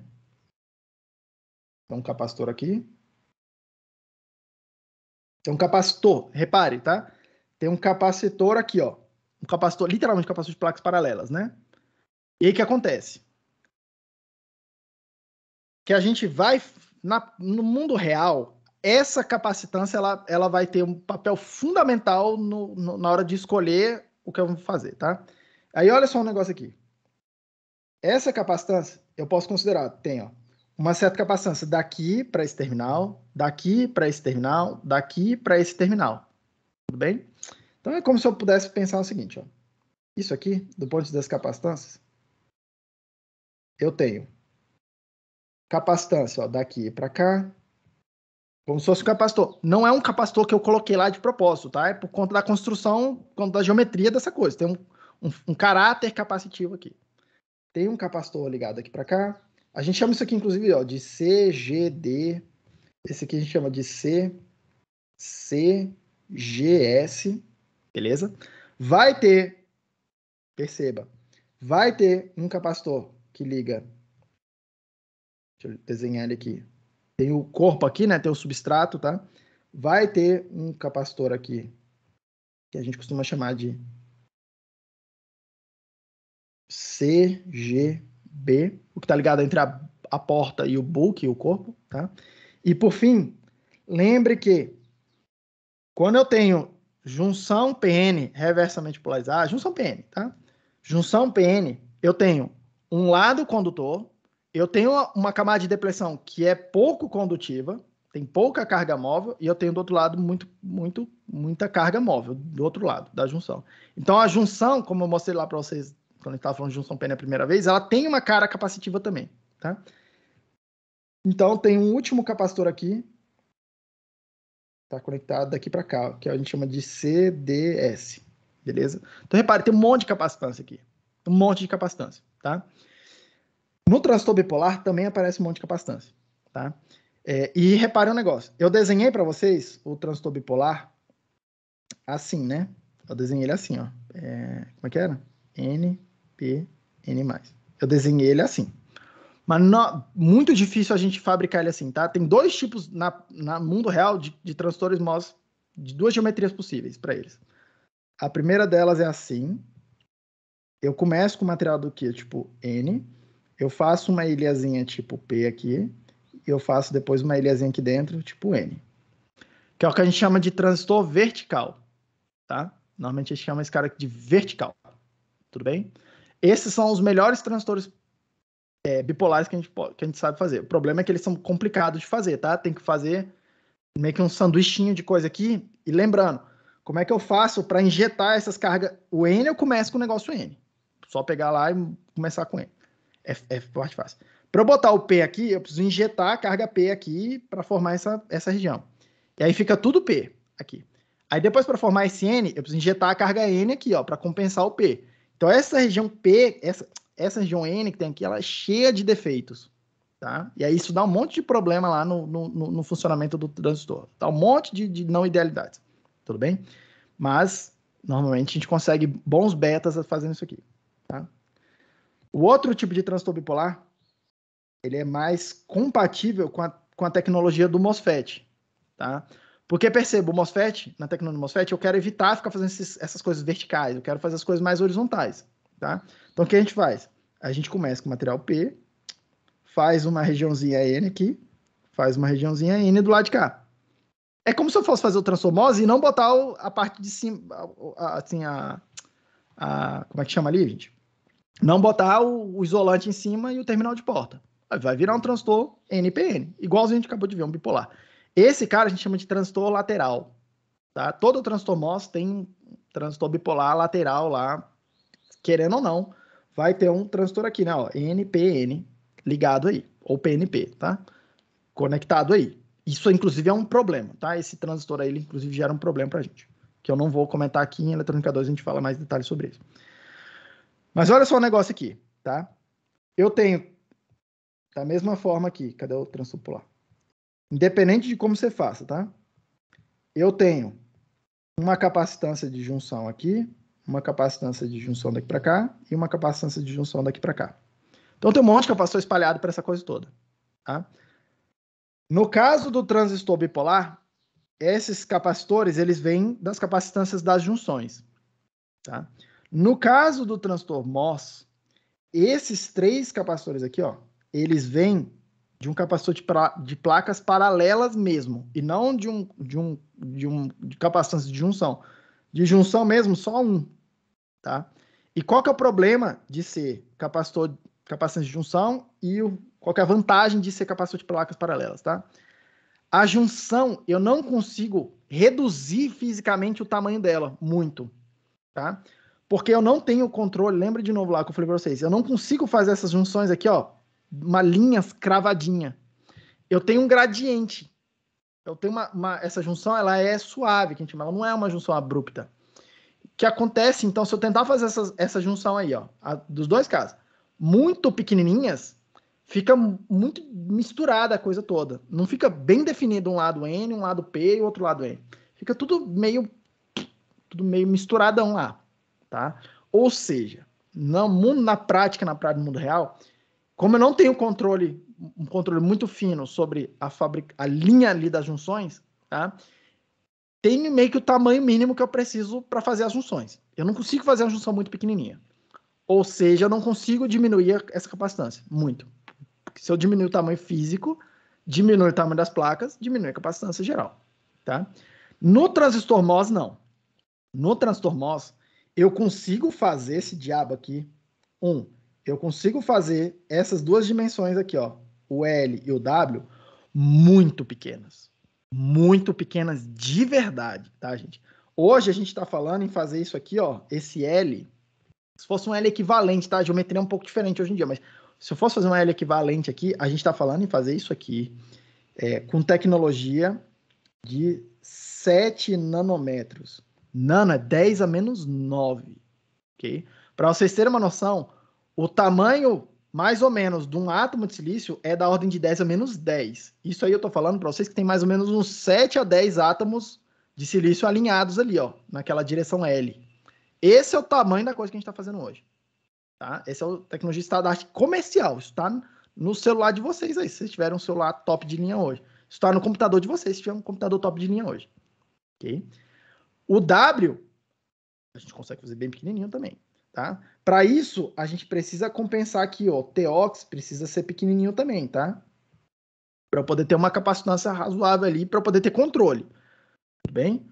Mas a gente consegue fazer o dispositivo muito, muito, muito, muito pequeno. Porque não depende muito de fazer junções muito pequenas, tá? Depende de fazer uma plaquinha metálica pequenininha. E aí, o que acontece? Eu consigo reduzir muito, ó, o CGD, o CGS e esse CGB. Eu consigo reduzir bastante esses caras. E aí, qual que é a vantagem de fazer isso? Tá? Se eu tenho um cara que eu consigo miniaturizar e por conta disso eu tenho muito menos capacitância equivalente, é de se esperar que a frequência de operação, que a gente chama de FT, tá? A frequência de operação desse cara aqui, ó, possa ser bem maior do que a frequência de operação do transistor bipolar, tá? Para mesmo material, para o mesmo tudo de silício, tudo bem? Então tem uma enorme vantagem em fazer as coisas de silício, fazer os transistores de silício. Mas, aliás, fazer os transistores MOS tem uma enorme vantagem, que é eu consigo fazer ele menor, vai ser um transistor mais rápido, tá? Normalmente o transistor bipolar ele tem mais ganho, tá? Normalmente ele tem mais ganho. Vou mostrar para vocês que, assim, valores típicos, normalmente ele dá mais ganho. Mas Cara, ganho a gente consegue compensar fazendo 2 amplificadores. Isso não é um problema. Faço 2 amplificadores, boto 2 lá e combino 2 e multiplico os ganhos, não tem problema. Tá? Agora, velocidade, se eu tiver um ponto lento no circuito, tudo fica lento. Tá? Então, normalmente, é o que vocês viram aí. 99% da indústria é silício e é MOSFET. Porque a gente faz muito pequenininho, a gente faz tudo integrado, é muito mais rápido, é tudo melhor. Tudo bem? Tem assim, a vantagem monstruosa em relação à operação. Consigo fazer um negócio rápido. Tudo bem? Hoje em dia, quando que a gente realmente usa o transistor bipolar? Em aplicações assim que sejam mais... que não seja só de hobby, tá? Montar alguma coisinha aqui, outra ali. Aplicação de altíssima frequência. Aí você fala assim, por exemplo, comunicação via satélite, tá? 10 GB, 20 GB de operação. Aí assim, pô, professor, mas você acabou de falar que o transistor é mais rápido. Ele é mais rápido. Se eu considerar que eu vou fazer as duas coisas do mesmo de silício. O transistor de silício MOS normalmente é mais rápido que o transistor de silício bipolar. A questão é que se eu mudar o material, aí eu muda a conversa, tá? Então, em vez de fazer transistores bipolares de silício, a gente pode fazer transistores de arseneto de galho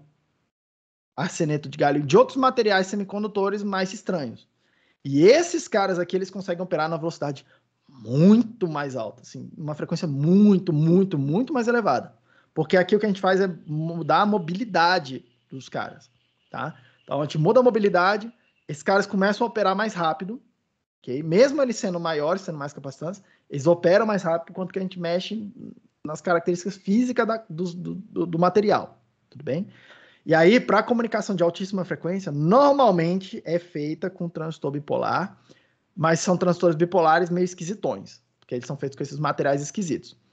Ah, professor, mas você não podia usar arseneto de galho, materiais estranhos para fazer o MOSFET? Poderia, tá? Também poderia. Mas, por incrível que pareça, e aí qual que é o grande problema de fazer o MOSFET? O grande problema, o grande segredo é o material isolante que está aqui no meio, tá? Como que ele é feito? Eu pego o silício é tipo areia, tá?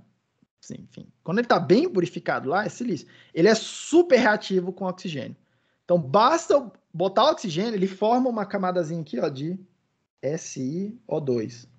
Basta eu botar em contato com oxigênio, tá? Num forno, por exemplo, que eu controlo a pressão, controlo a temperatura e tal, mas basta botar no forno, tá? Eu consigo formar um óxido de silício. Esse óxido é vidro, pensa que é vidro, tá? Material, vidro mesmo, assim, que a gente usa aqui normalmente, tá? É tipo vidro, um vidro super puro. E aí, qual que é a vantagem de usar esse vidro?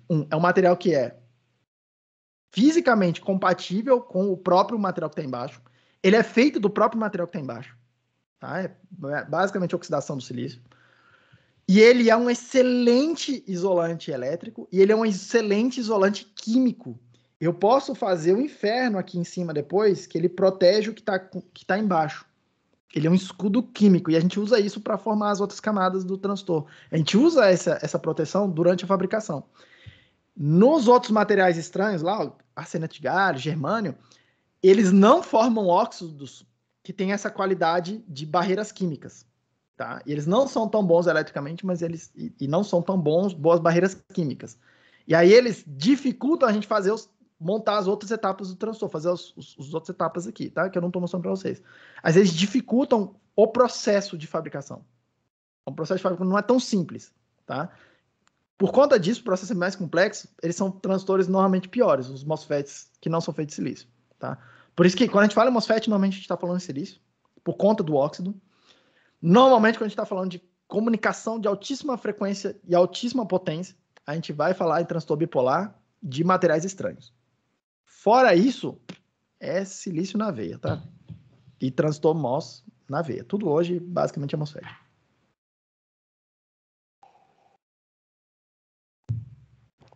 Tudo bom, filho? Tranquilo. Beleza, pessoal. A partir da aula que vem, o que a gente vai fazer, tá? A gente vai começar a pegar esses caras, esses dois dispositivos. Eu vou começar a tratar eles sempre juntos agora, tá? Tipo, transistor. Vamos começar a olhar um pouco mais atentamente do ponto de vista do circuito e vamos começar a fazer amplificadores com eles. Esse é o nosso objetivo, tá? Então, eu vou mostrar para vocês. Lembrando que na aula passada eu fiz meio que uma continha falando o que acontece quando eu boto DC mais sinal. Vamos ver o que acontece. A gente viu uma coisa que acontece. Vou fazer a mesma coisa para o transistor bipolar, para vocês verem que é mesmo efeito. Diferenças aqui na conta, porque um é quadrático, outro exponencial, mas vamos ver que é uma coisa muito parecida. A ideia geral. E aí a gente vai tentar, a partir dali, ir construindo separar problema, porque vocês viram que tinha 2 problemas, tá? Tinha uma parte DC e uma parte de sinal. A gente vai ver que a gente vai poder separar o estudo da parte DC, que a gente vai chamar de polarização, ou ponto de operação, da parte de sinal. E a gente vai estudar essas 2 coisas em separado. E é isso que a gente vai fazer até o final do semestre. Beleza, gente? Boa terça-feira para vocês. Bom descanso para quem for descansar. Até quinta-feira. Na quinta-feira a gente retoma. Um abraço, gente. Valeu, professor. Valeu, professor. Até mais.